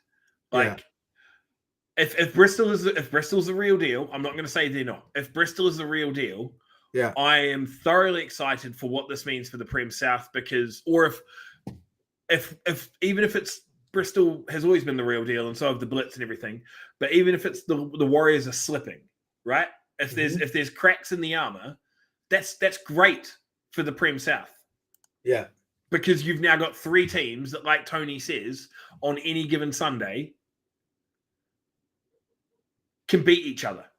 Like if that's what we're going to get out of this, where the Blitz can beat the Warriors, or the Warriors can beat the Blitz, or the Aztecs can beat the Blitz and the Warriors. If like any of them, if the result is not a foregone conclusion before we're picking it between these 3 clubs, that's incredible. That's great for the sport. That's great for the Prem South, because that means that for the other 3 teams, like the fresh team coming through and then the 2 that managed to stay, why question it when Bristol finished second last year? Because historically, London's been that far above everybody else. Like the Warriors have been that far above everybody else. If they're back down in the same area as the 2, as Bristol and the Blitz, then that is a big thing. I would love the Prem to be like D1. I absolutely would love the Prem to be like Div 1, because that then, if you're Solent, if you're Cambridgeshire, and whoever's coming up, whether it's Hertfordshire or something, you're looking at those other 3 teams going, we need to get on that level where we can go out any given Sunday and look at beating any of them. Mm-hmm. So, yeah, you would still find a way to get your bottom paddled, Kwame, even if we sent all 3 of them to the LF. It'd just be, I don't know, Bournemouth beating you in your coverage. NFC Scottish 1. Are you still fighting with getting that guy off the stream? You seem to. Yeah, I'm just reporting all of his comments. He's gone. Okay. NFC Scottish 1. Highland 35, Glasgow 27. Last time these 2 teams played, it was a draw. Yeah, it was a draw. So Highland get the win and essentially lock themselves into a top 3 seed. Mm-hmm. Yeah. Have they won the league? I suppose the assumption is that they will. It's a foregone conclusion. Yeah. Because the only team that was really sort of competing with them was Glasgow, and they've now tied with Glasgow and beaten Glasgow. According to you, they face each other in the first round of the playoffs, which I think so. The other teams in their division are drawing each other, like Aberdeen and Inverclyde. So yes, they have. Highland have won the inaugural NFC 1 Scottish. Is my declaration. But do they? So if they do face each other in the playoffs, who are you backing? Highland. Are you? Okay. Cool. Yeah. Highland through and through, mate. Highland through and through. Mate, I hope Highland get promoted to the Prem.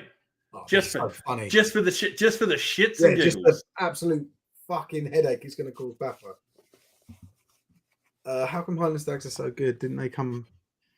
They've had the Highland Wildcats have been the youth development team that they've had for years, and they've just grown their own. That's it. It's not. They haven't had influxes or anything, but yeah, it's wild. The next one, mate. I've got killed. Aberdeen Inverclyde, 18-all. What is that, mate? That is. If you take Highland and Glasgow out of this division, it's just a fucking hot mess. It's just an absolute hot mess. Yeah. It's a Div 2. It's if you take Highland and Glasgow out, it's a Div 2 division. Because like I get Inverclyde was a Div 1 team last year, but I don't know what's going on with them. But Clyde Valley was Div 2 last year, I'm pretty sure. Aberdeen was Div 2 last year. Like, were they? Dunfermline's gone. Div 2 weren't. Aberdeen went Div 2 last year. Well, they're playing like it. Yeah, you don't know what you're talking about, Oz. You're Probably making not. Shit up. Mate, I'm fairly sure they went Div 2. You keep bringing me on here. I've got no idea what I'm talking about. No, yeah. We know the South. No, we don't. I had the Warriors to beat Bristol. The Breens know the North. Oh, Tom said they were there. Oh! What? Tom said that Aberdeen were in Div 2 last year. Whatever. Oh, you. Oh, you guessed. And you already said you guessed it. So it was a correct guess. Right twice a day. It was a correct guess. So there. Okay. NFC 1 Central. Speaking of more teams that are Div 2 quality, Darlington beat Lancashire. Yeah, what is this one was another, and like full respect to Darlington, man. Like none. Yeah, I know you won't. I will. No, it's okay. It's just this to me is this is an absolute collapse. Honestly, we'd written them off, right? Don't tell me we hadn't written them off. No, we had 100%, but it's because we thought, like we've constantly said, that Lancashire is one of those teams that runs hot, runs cold, runs hot, runs cold. I'm just wondering if they no longer run hot. Freezing. No, I'm just wondering if they no longer run hot. If that's like, it's. Question: how many times do you think the worst performing Div 2 teams could score from the 20 versus the 0? They would not score once. Oh, 0. What sort of question's that? The worst team against the best team in the country. Well, one of the best teams in the country. One of the best teams. I think they would have more turnovers. I think they would have more turnovers than they would. Warriors would score points against them. Yeah. Oh, yeah, for sure. 100%. Yeah, Glenn says this needs the biggest explanation. The Wolverines beat the Steam 50-0 earlier in the year. That's the thing. Was it that big of a swing? Yeah, that was what I was literally just looking for. 74-point swing. Glenn's already back in week 5. And but the thing is, right, since they did that, so they lost to Northumberland. So looking at the Wolverines, doesn't matter. Patrick Mahomes at QB. Yeah, one good player doesn't make a team. No, it's not just that. It's the Div 2 O-line. The Div 2 O-line. Questions.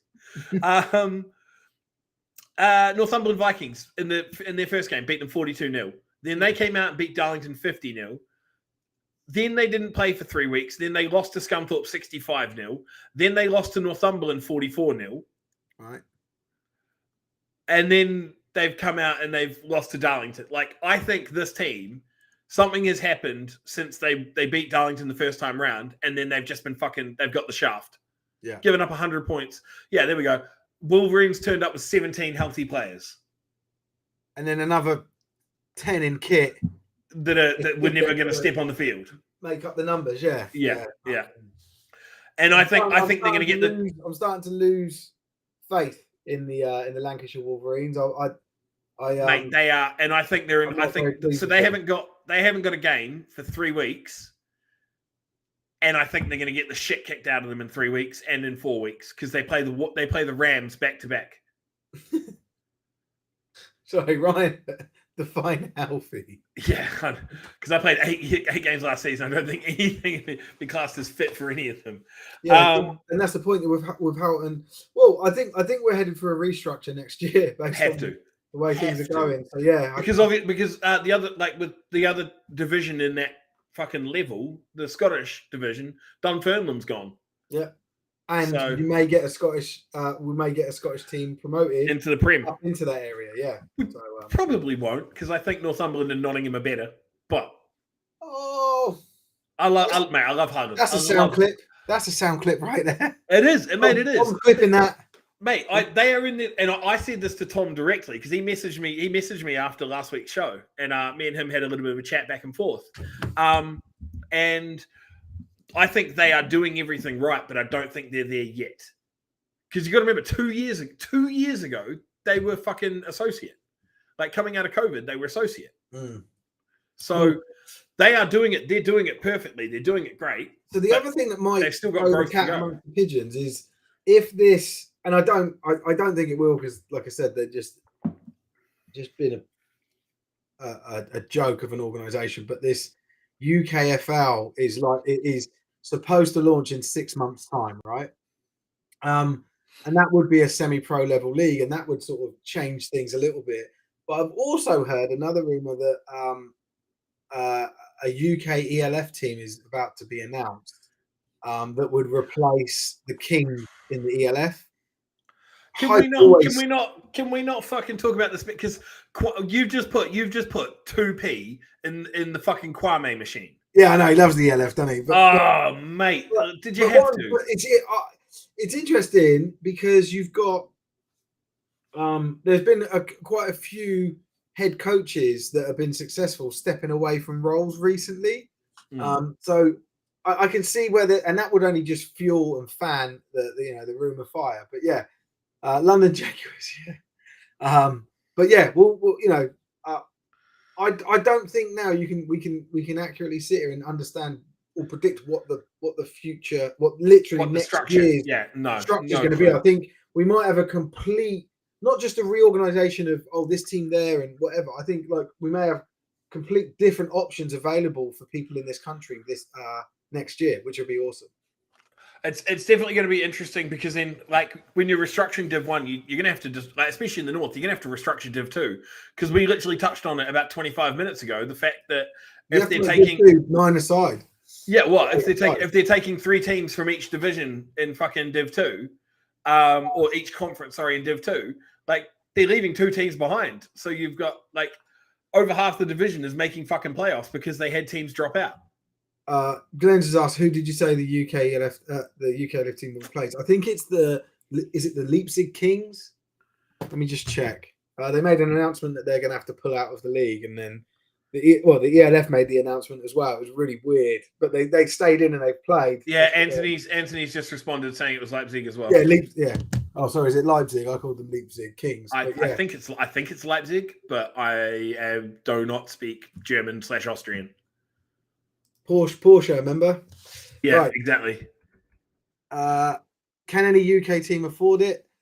You don't know. Who knows? They could have investors backing it. It could be that the ELF have eased the entry costs. It could be that the Leipzig have transferred over their franchise agreement to a UK. Like there's a lot because it's you think it's, if it is a replacement, it's already paid for, right, for this year. So yeah, we'll see. We'll see what gets announced. I get, like, on Sundays I get inundated with like rumors, man, and I don't know. I don't like really talking about rumors so much, but I just on the topic of a restructure, there's these other sort of things that are milling around.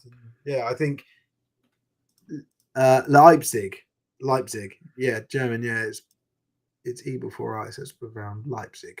Thank you. Moving on from the ELF. Yeah. Let's get back to Div 1, where the action really happens.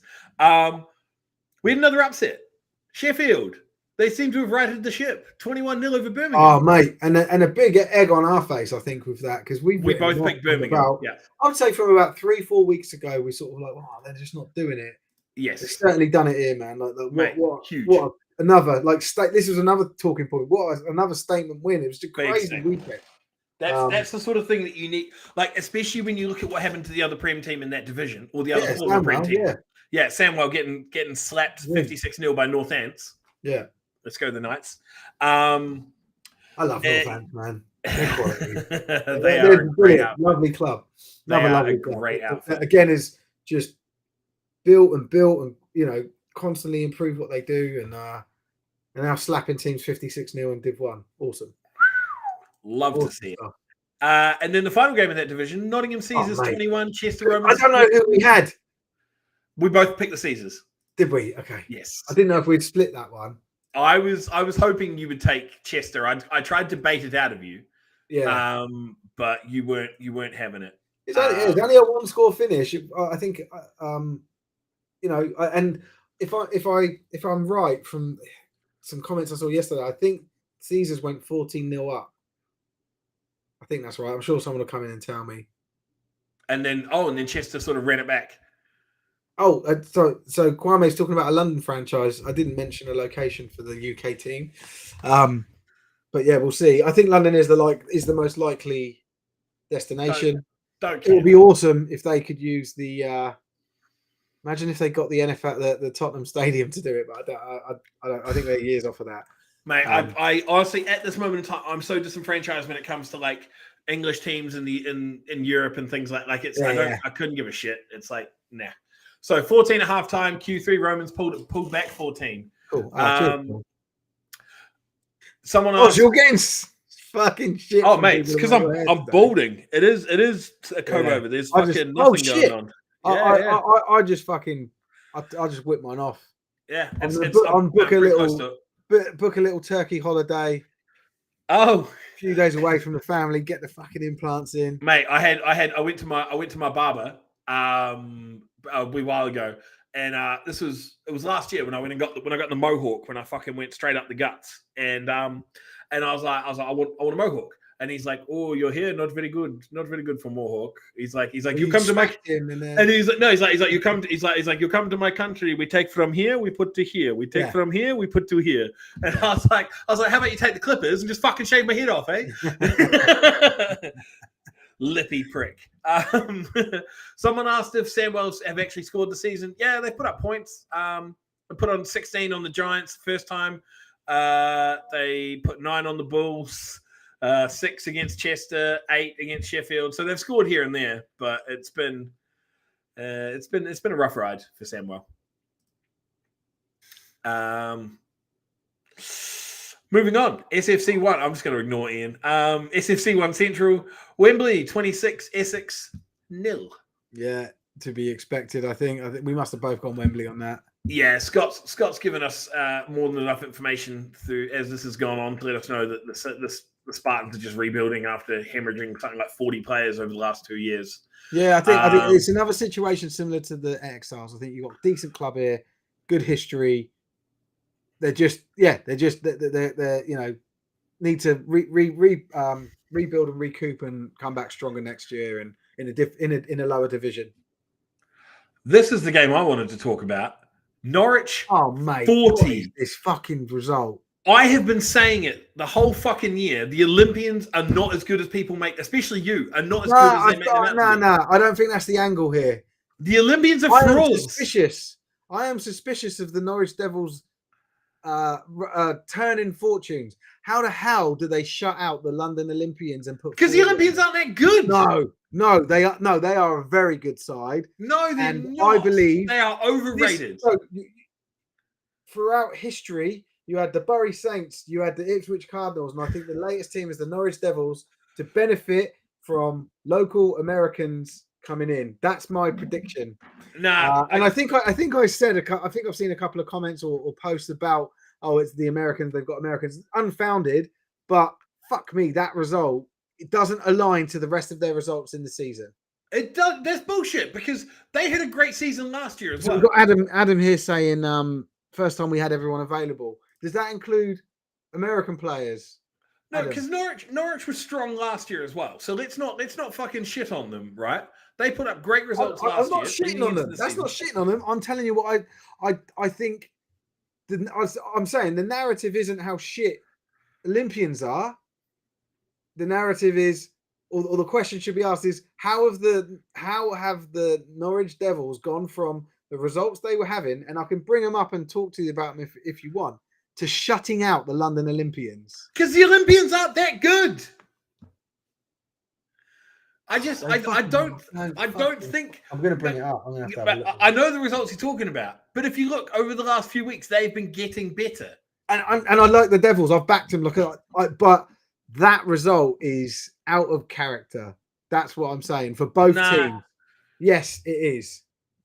See, the defensive MVP was a 43-year-old Norfolk boy called Ian. Yes, Ian Hardy. That's Ian Hardy with a self plug.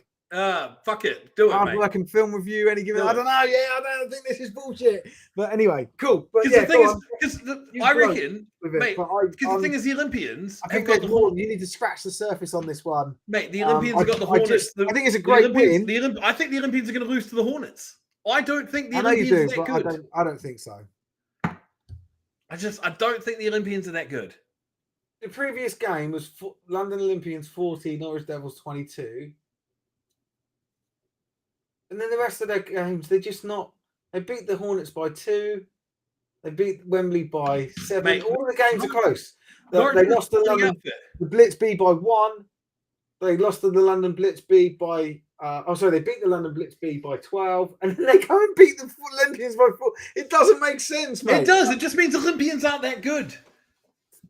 Should come and watch the next game. I'm usually live streaming, but yeah, hopefully if you guys can get it live stream, I'll definitely watch it. But I'm pleased for you. Don't get me wrong. I like the Devils. This to me is it. It just I don't know. The O's don't just go and travel and fold in a game in a league that they're top of. It says more. It says more about the O's to me. I didn't think the O's were putting up good results in the already anyway. See, Ian said they brought a big squad, which is good to know. They travelled well, but that flames my fire. The O's went like a depleted squad, and all of a sudden, there's this 40-0. I don't get it. Yeah, and Adam's exactly right. Top for now. You got to remember, I've got Norwich winning this division. Yeah, I know. Yeah, I'm not saying there's foul play. I just think I'm not saying anything untoward's happened, but that result is too anomalous. It's too out there for there not to have been an influx of the whole Lakenheath Royal Air Force base injection that we always see every now and then. You're just salty. What am I salty about? Because you picked the Olympians to win. I picked the Devils. How many times have I picked teams to win and I've been wrong and just been like, yeah, all right. I don't care that much about that. I'm talking about the shock of the result. I just don't think the Olympians. I personally think the Olympians are frauds. I don't think they're as good as their record looks. And I think they dropped the next 2 against the. Oh yeah, frauds. Yeah, explain that. You said that in our group chat, didn't you? Yeah, because they've got the record of frauds is what you said. Yeah. Go on, explain that. Because they up until last week, up until before the week, they'd lost 1 game, right? That was the 1 game that they had lost, and they lost it against Wembley. But they didn't put up such a strong. They didn't really beat the Blitz B by that much. They lost to the Kia's scheduled games against bollocks. They lost to the Stallions, and then they came back and beat the Stallions by 1 point. I don't care. Oz, you've not been around a game long enough to know. So I get that you're getting enamored with the romance of this result. I just don't rate the Olympians. I just do not rate the Olympians. You were around for Bury Saints. It's the Bury Saints over and over, just over again, right? Okay, but what did the Bury Saints do? What did the Bury Saints do? Yeah, I don't think the outcome will be the same for the Bury Saints, as the Bury Saints. I think Norwich are a strong enough club to stand up and keep going. But they've had an influx of Americans. It's not in an unsustainable manner, as in that I know they got some budget in or some exercises in to bring not Norwich. I mean the local Air Force base. They brought an influx of guys in. They recruited them, and then Bury Saints 49 Americans, 2 British. Yeah, that was literally what it was like. I'm not saying it's as extreme as that because when the Americans went, the Bury Saints folded. But yeah, that's my prediction, and it's based on, like I say, history, but also the location, right? The Norwich. Okay. The Norwich my prediction is based on the. That's what I'm saying. My prediction is based on the fact that the O's were wank last year. They've now been put into a division with. They weren't wank. They weren't wank. And I said that before. They went 0-10, but I played against them. We played against them at Bristol and away, and they had some very good players and they played some good ball. Right, the O's were wank last year. If they weren't wank, terrible. You're fucking awful. If they weren't wank last year, they would be walking this fucking division. Right? Well, they were. No, they weren't. They'd already lost one to the Wembley, and then they literally you're right. they lost to Wembley already, and then they turned around in the reverse fixture against Wembley and only beat them by 1 point. Still beat them by 1 point. 7-6. Right. I admit it's not as a dominant of a performance overall as what I was expecting. I was expecting to be head and shoulders above everyone. The only super convincing victories that they've had this season, right, was in the Olympians the Norwich reverse fixture when they beat them 40-22, and then the 2 games against the Spartans. You can't convince me that my theory isn't correct.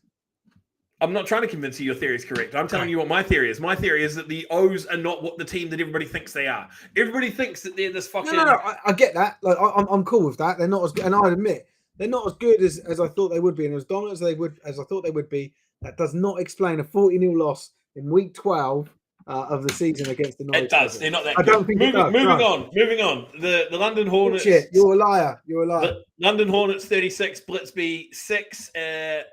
The Blitzby nearly put up as many points as reported stabbings in that London area this week, so that's good. And that was just on the sideline. That was just on the sideline because these two teams fucking hate each other. Yeah. Well, so this was a game. So just going back to those injuries, there was a bad leg injury to an Exiles player.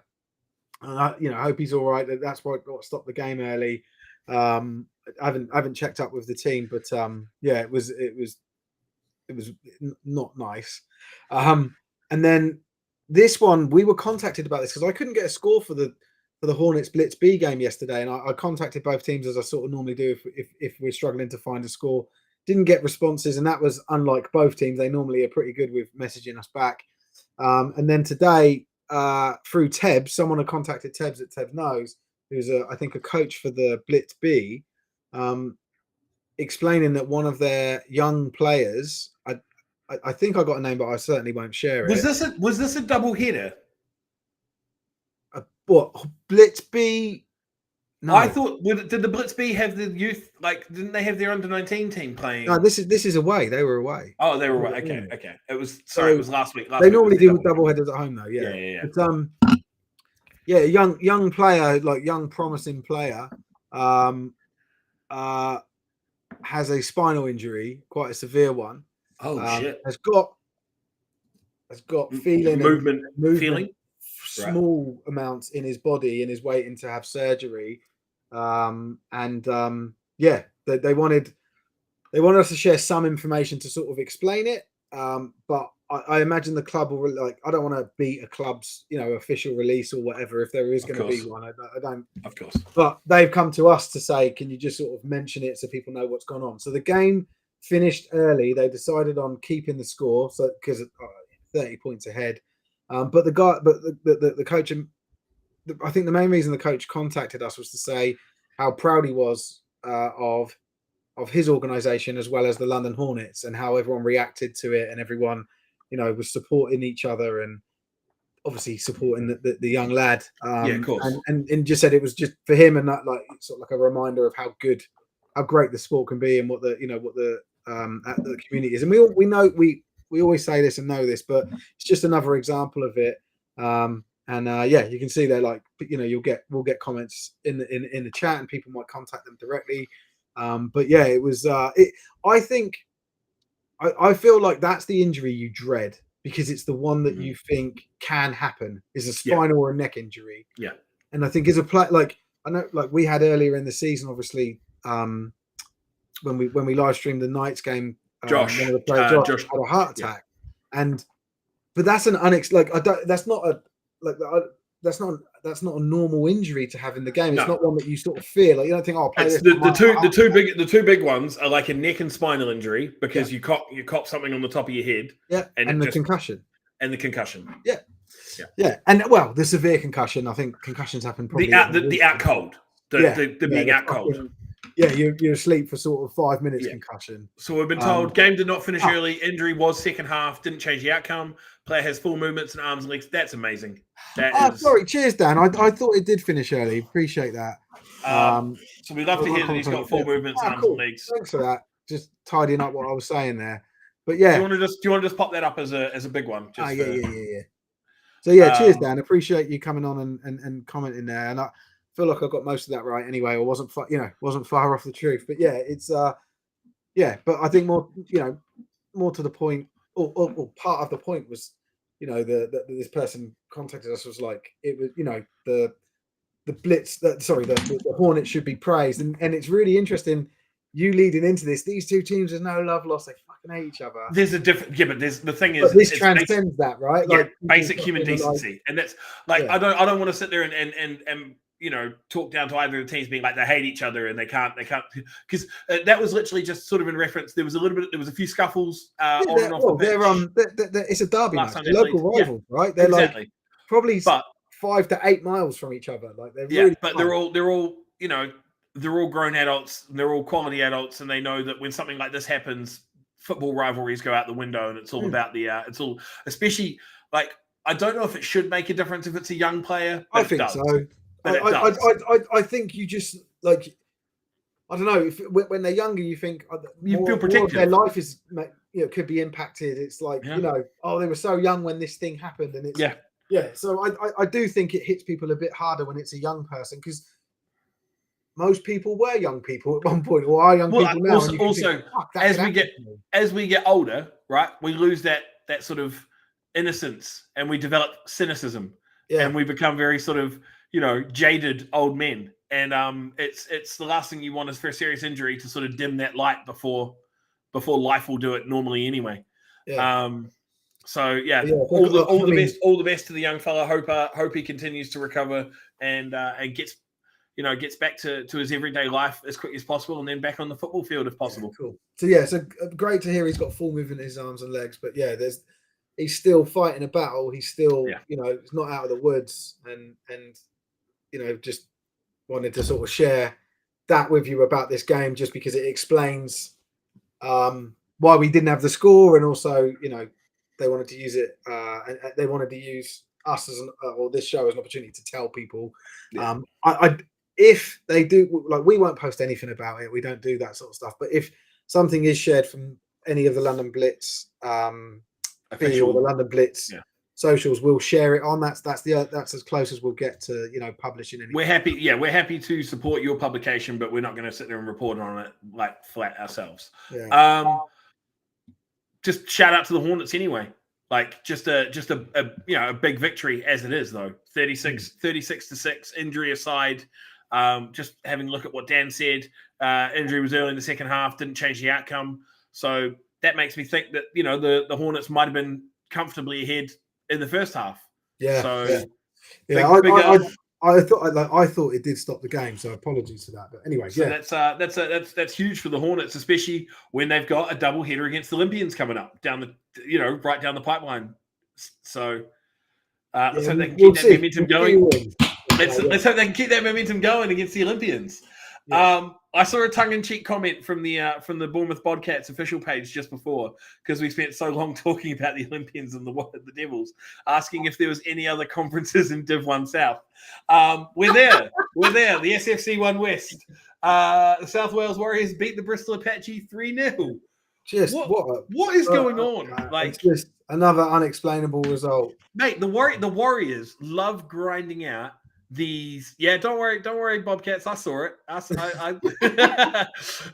They love grinding out these close victories. Yeah, like I think they beat Bournemouth like 6-0 or something earlier on, or like. Yeah, or 9-6, I think it might have been. It was a very they've had some very small margins. They don't score a lot of points, but they don't give up a lot of points. Yeah. And it's just checking because I think that it's Oxford's done. Oxford. Yeah, I think that relegates Oxford. Yeah, right? Oxford is 100% relegated because of that. Shame. But this next game. The next game in this division is the one that I truly am going to eat crow over, because I was torn about picking this.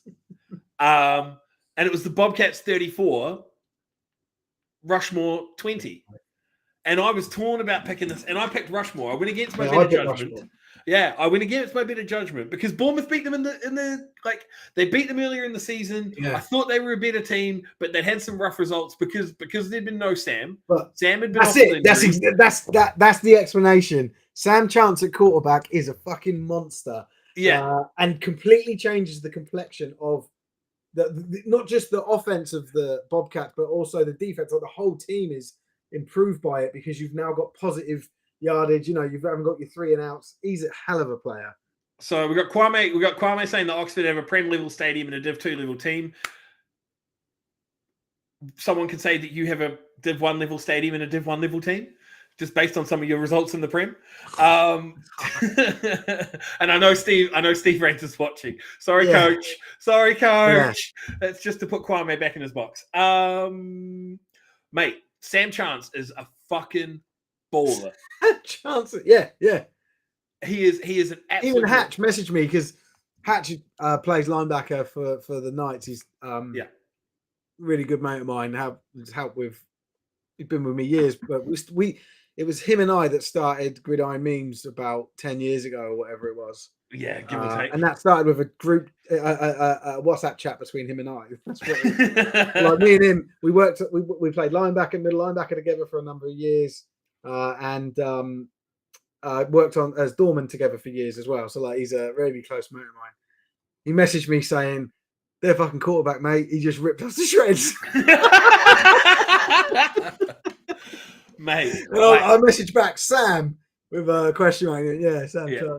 So I saw Sam when he played for the U, Portsmouth Uni. Yeah. And then I played with Sam very briefly when he played for the Dreads before going to Bournemouth. Sorry, I just seen his comment. He's a fucking prick, and he Kwame. Oh. Can we bring up the photo that we have of Kwame because what? So we got the photo from when you guys were at the Reading game because he's talking about me having an associate level haircut. Like, he's talking about his body. Yeah. Kwame's built, mate. Kwame's built like a 13-year-old girl. No, like, he's not, man. He's ripped. So shout out to Jason Griffiths, 3 TDs and a 2-point conversion. So that's the thing, right? We're sitting here talking about Sam. We don't know about the rest of the team. So stop talking about the rest of the team. That's not what we care about. we care about your baller QB. Without Sam, you're nothing. That's only what the results say. That's not. I don't know if I hold that opinion. But I'm joking. I'm joking. No, but with Sam, we're going to be live streaming them later in the coming week. So looking forward to that. Hopefully with Sam is where I put them at number 2 in their division. Hey, so you can put comments up. Sorry, you can put comments up. No, I can't. Didn't you just put the shout out to? No, you did. I must have accidentally did it. I don't remember doing that. And then Chris is saying that Jason controls the Bobcats socials, which is why he's giving himself a shout out from the official page. Fantastic work there, Jason. Well done. Fantastic work. Yeah, and then Ian's just commented that what sort of guy goes and bigs himself. At least Ian goes and does it from his own page. Like Jason's hiding behind the official Bournemouth. Yeah, that's quality. That's so good. But no, with Sam, I think Bournemouth are the second best team in this division. I think Hertfordshire is clear above. Here we go. Someone ring the bell. Ring the bell. Stamp your fucking bingo cards. Oz's tears. This is exactly what Jason would have said, isn't it? Yeah. Oh yeah. This is. I can say that I'm not a robot by clicking the "I'm not a robot" box. But Jason's a god. He can big himself up all he wants. This just turned into a Jason Griffith circle jerk. Yeah. Stamp your bingo card. We got Oz talking about tiers in Britball. Hertfordshire a tier above everybody else in that division. But I think Bournemouth are they a tier above? I think they are. I think they are. But I think a Sammed Bournemouth. I think they beat him. I think they beat Bournemouth with Sam. But I think Bournemouth are the second best team in this division and will win out and make playoffs. Okay. Unless they play Hertfordshire. I haven't looked at the schedule. If they play Hertfordshire, they lose that, but they beat everybody else. Look, you always ask these weird questions, and I've got to answer them. They do not. No, they've they do lost. not. They've lost to Hertfordshire twice already. They lost Yeah. 16-19 and 23-0. So They've they've got the games Apache, Apache and Apache Oxford. So they definitely win those. Yeah. But the Apache did I beat don't them know, earlier they in the definitely season. well, I suppose according to what you're saying, yeah. Yeah, that's the thing. They did lose to the Apache 21-0 earlier in the season. Well, Samless though, are we talking Samless? I don't know if they were Samless. Yeah, that looks like a Samless. That looks like It does look like a Samless score, doesn't it? Yeah. I think so. That's the thing. Hearts play Rushmore twice, and I think Hearts beats them in both fixtures, both home and away. Tef just confirming that we lost the first game to the Apache without Sam. There we go. We got the Samless. So the Hertfordshire Cheetahs apparently shut Sam out, but it doesn't matter because this is the Sam Chance show. Welcome to the Sam Chance rundown, where we review every one of his games because he's an absolute fucking baller. Yeah, no, I think I need to create extra tiers in this division because there's Hertfordshire, no tiers. Bournemouth with Sam, and then in a different tier is Bournemouth without Sam. Bournemouth Sam. Yeah, Bournemouth Sam is like down. They're like 3 tiers below. They're down below Bristol. They're down below they're down there with Oxford. Oh no! Well, yeah. Come on. Moving on. Gateshead Senators 42, Doncaster Mustangs 21. Any surprises? No. Really. The Donny score line, but not the Donny score difference. So you were impressed that Donny put up 21? Yeah. I was thinking the same thing. Yeah. I expected Gateshead to win. I expected Gateshead to win by 20 or so. But I'm glad to see that Donny put up 20. Yeah. Definitely definite good take here. I mean, mate, that whole Hearts are undefeated currently. That whole, not just that fucking not imagine just if the Knights split the series with Hearts. If the Knights split the series with Hearts will still finish 9-1. No, I know, but I'm just saying, like in terms of like anyone can eat the parity, anyone sort of thing. Like it's just anyone can beat anyone apart from nobody else except for Rushmore can beat Hertfordshire. Because Hertfordshire swept everybody else. Yeah. We hit the 2-hour mark and we're not even. Yeah, I know. NFC 2 West. It was a really good thing talking through a hypothetical playoff structure that could be completely wrong. It was better than talking about me monologuing about the New Zealand. No. See, I find that really interesting. I love hearing about football from around the world. Our viewers are just idiots, right? So don't listen to them. That's not very nice. Right. NFC 2 West, Lincolnshire 7, Staffordshire 26. Really, are we shocked? I don't feel like we are. No, I assume we both picked Staffordshire. We did both pick Staffordshire. There is like Staffordshire and like Shropshire is better than everybody else in that division, and then Staffordshire is better than everybody else but Shropshire. Like it's just that's that's real tearing, isn't it? That's real tears. That is like we are getting to the nitty gritty. Lee Miners 49, Crew Railroaders 15. Yeah, I think they're high scoring for both teams there. It is right. That sounds a bit hard. That's out of order. That is out of order. That is high scoring games for both of those teams.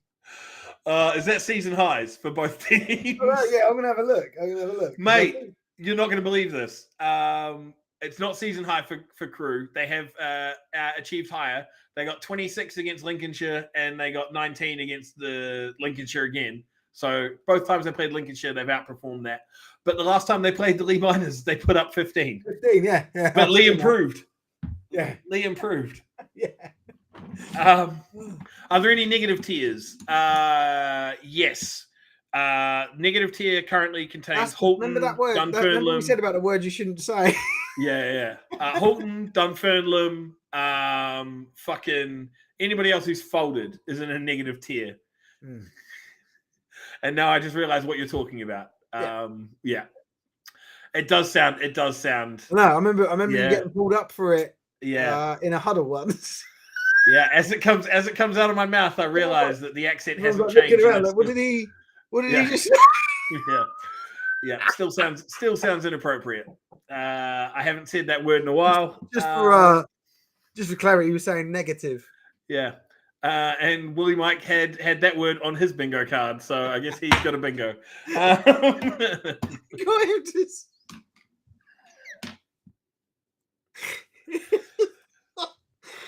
Yeah, there we go. I was gonna say, in my head, I was like, I've probably pissed fucking Kwame off even more. Tell him to stop being so negative. I figured I was gonna get I was expecting a comment like, "What do you mean, you people?" or something from Kwame. Us people. What do you mean, us people? Oh, mate. And Sam's here. Sam is here in the comments. Yeah. No, it's not Miss Oz, Sam. Don't do this. Yeah, Steve was bigging you up too. Yeah. Steve was bigging you up too. Fuck, Sam. Fuck's sake, Steve. Right. Should we move on to there's no games in week 14, so we don't need to do a preview. But then we wouldn't get to do a preview for because we're not doing a show. Okay. Are we doing a week 15 preview then? Right. Okay. Cheers, Sam. You're the best. Yeah.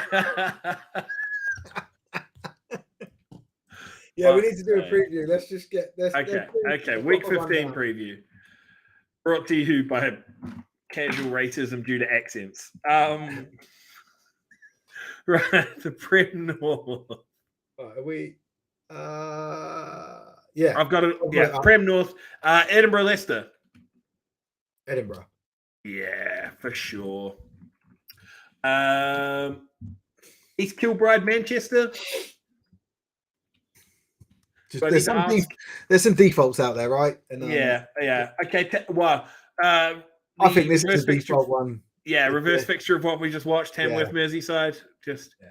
I feel like all three of those games are foregone conclusions in that division right now.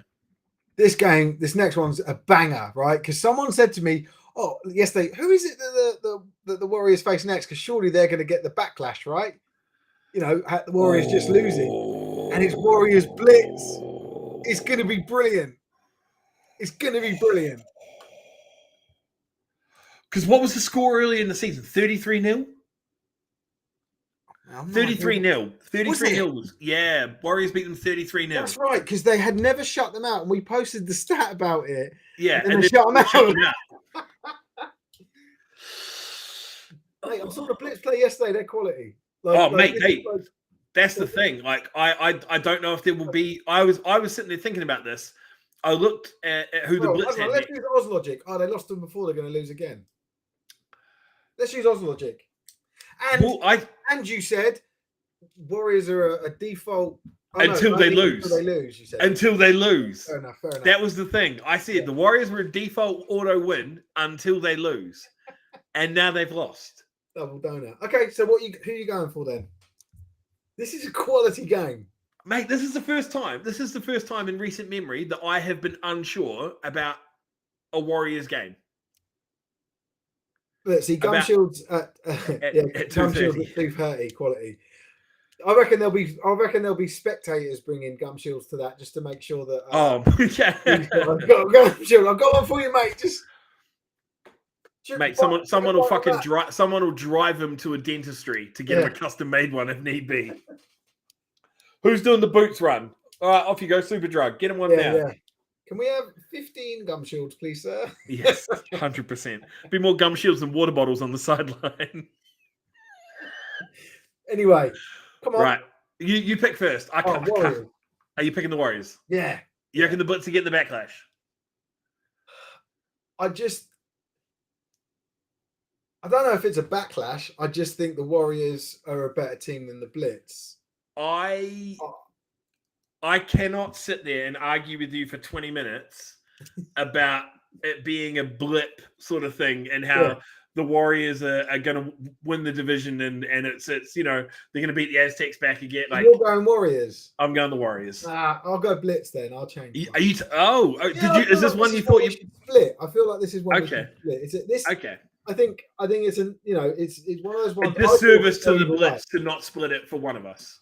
Hey, are you thinking it's kind of like a bit of a disservice to the Blitz to not split? Yeah, not that I'm trying to. No, I don't think that's the motive here. I'm not trying to avoid disrespect. I just think it's such an even game that I think there's an opportunity for one of us to get a point over the other, and it's like I think it will be a close game, and we could easily be sat here in 2 weeks' time and the Warriors have lost again, right? Like that's what I think about it, but.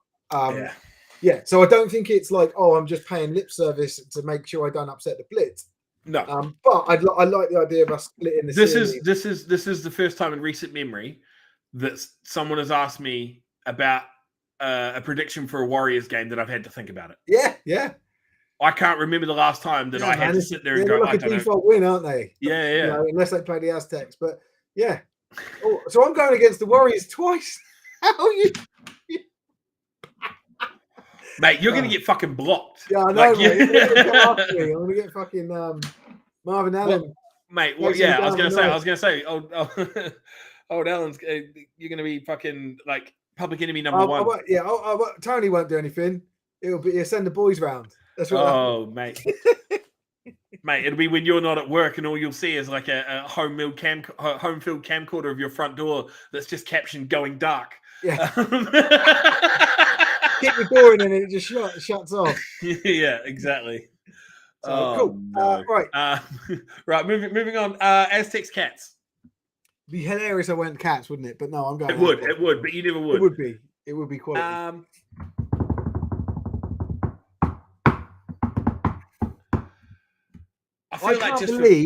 I can't believe you're thinking about this much. Because the Aztecs have just beaten the Warriors, and I'm like, well, they can maybe lose to the Cats. But I don't think the Cats have had good form lately, have they? I don't know what their last few results have been, but I can't remember thinking, they've won again recently. I was so high on the Cats earlier on the season. Like especially after I think it was their last performance where they ran the Aztecs close. Yeah, 41-33 against the Aztecs back in week 9. Then they had a week off. And then Cats battered the Exiles. They have not played since week 11, and they won't play again until week 15. Mm-hmm.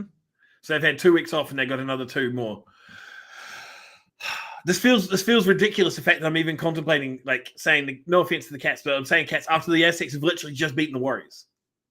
Like the Warriors are supposed to be a team. How well the Aztecs travel. I'll give you that. Right, the Aztecs don't travel well. That's a fucking long way. To Cambridgeshire. Travel. Yeah, from Bristol. That's a who's at home? Is it Cambridgeshire? Cambridgeshire. Cambridgeshire. So, yeah. But you know what? They already hate me in Bristol. Let's double down. I'm taking Cambridgeshire. Brilliant. It's another point for me. Yeah. You can get your point back after picking the Blitz. Even each other out there. Yeah, exactly. Right. So Scottish Alphas, Northumberland Vikings. I'm taking Northumberland, but I think this will be a great game. Yeah, I'm exactly the same opinion. I love the Alphas. I just don't think they're going to be able to overcome the Vikings. I love what the Alphas have been doing as an org as well. I love what the Alphas have been doing as an org. Like, they're sort of a scene. Oh, so you do look at that stuff now, do you? Not their socials, but their actual climb and performance on the field. I couldn't give a shit about how good their socials are. It's not just social; it's like what they do as a club. Yeah, it's what they do. It's not just the socials, but the socials are important. They are. Media is important. People want game film. They want Nottingham Caesars, Chester Romans, stats, and they want what's the last thing they want? They want us to predict these games so we can let people out of here before 10:30. I think most people have switched off now anyway. It's all good. Yeah. Caesars Romans. Reverse and again, I got Caesars. I've got to go on that. Caesars. Alpha Caesars class. again. Hopefully they come up. To see Stephen, you must be happy with your pick. Stephen, yeah, he's full name me. He's full name me. Wow, Stephen. Finally become correct. I'm ahead. I'm the Mate, Micah, you missed it, but he's picked the Blitz to beat the Warriors this in week 15. Yeah. So he's backing your boys. So go and fuck yourself. Chewy just said that the viewers are still there, just with 28. Yeah. Come on, wrap it up. My phone's getting hot. Yeah, it's all right. Norwich aren't playing in week 15, so he can let his phone die and not have to worry.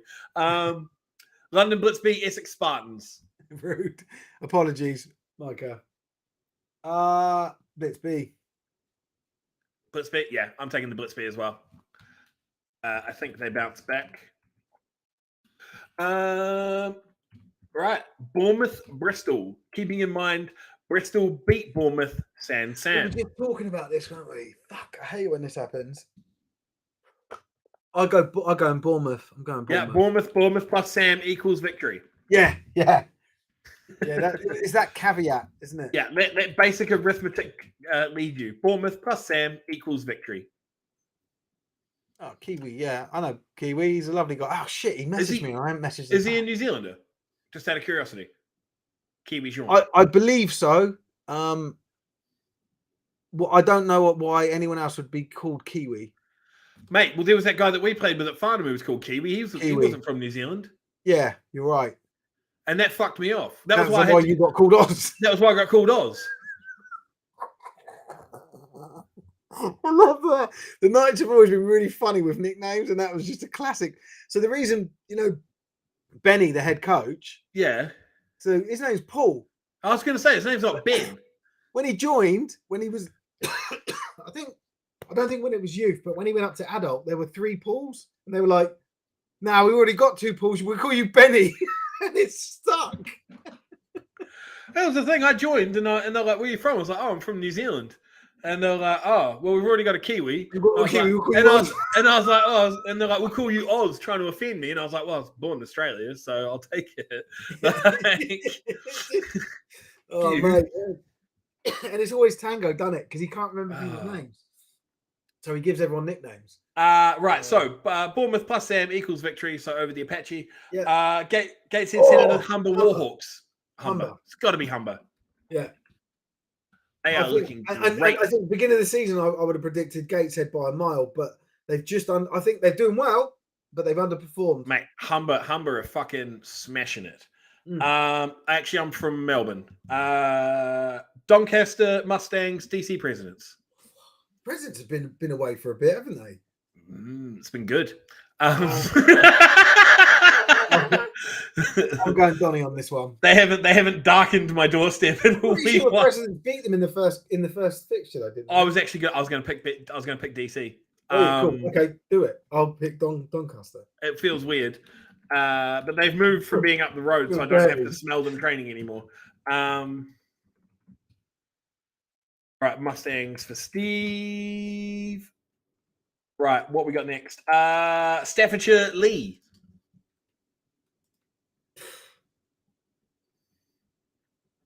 They're not called the DC Prime Ministers because they used to be based out of Washington in County Durham. So DC stands for Durham County. So it was the Durham County Presidents because they were based in Washington. Presidents. Yeah, they were based out of Washington. So you wouldn't have the Washington Prime Ministers. Right, Serge Miners. I find this one tough. I was going to say it's a little... Yeah. Should we split it? Well, we literally sat there before and said Shropshire's better than everybody, and then Staffordshire better than everybody but Shropshire. So I'm like, I'll let you go first. Okay, I'll go Staffordshire then. I'll split it with you. I'll take the Miners. Let's go, Lee. I don't know if I feel good about this one, but God, it's weird seeing these teams pop up. Like, I can't remember the last time the Colchester Gladiators played. Like, these teams must have had a huge break. Mate, they've played like 5 games. Right, East Kent Mavericks, Sussex Thunder. I'll let you go first on this because the Mavericks. Maverick. Oh, see, I thought you might have, because you were a little bit on the Thunder last time they played. Yeah, I like the Thunder. Did you know Ollie's playing for them? No, I didn't know that. How do you know this stuff? Because he messaged me. So yeah, I know he started the season at the Warriors, didn't he? And then I know that he left. I didn't know that he'd gone anywhere. So, He messaged me after it was a few weeks ago. It was after I'd gone on a massive rant about how shit they were. And he was like, you might see some different results from Sussex. And that was the whole reason last time they played, I picked him, because I was like, you know what? I'm going to trust in Ollie. And then they won.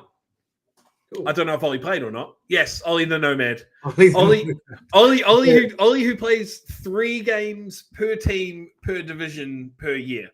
Yeah,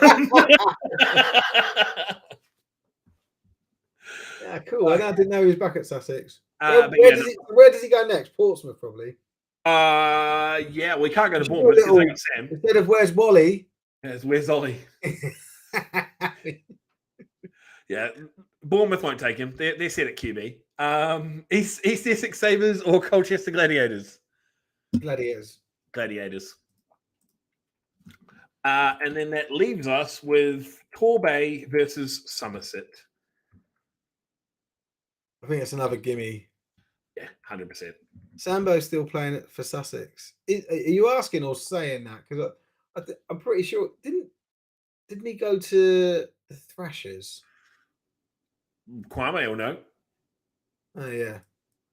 Kwame's got a word for the East Kent social media manager, which he refuses to type until we acknowledge the fact that he said that there's a word for the East Kent social media manager. Oh, he's saying it there. Okay. Oh, okay. He's transferred back there as well. Yeah. Getting the old band back together. To go 3-7.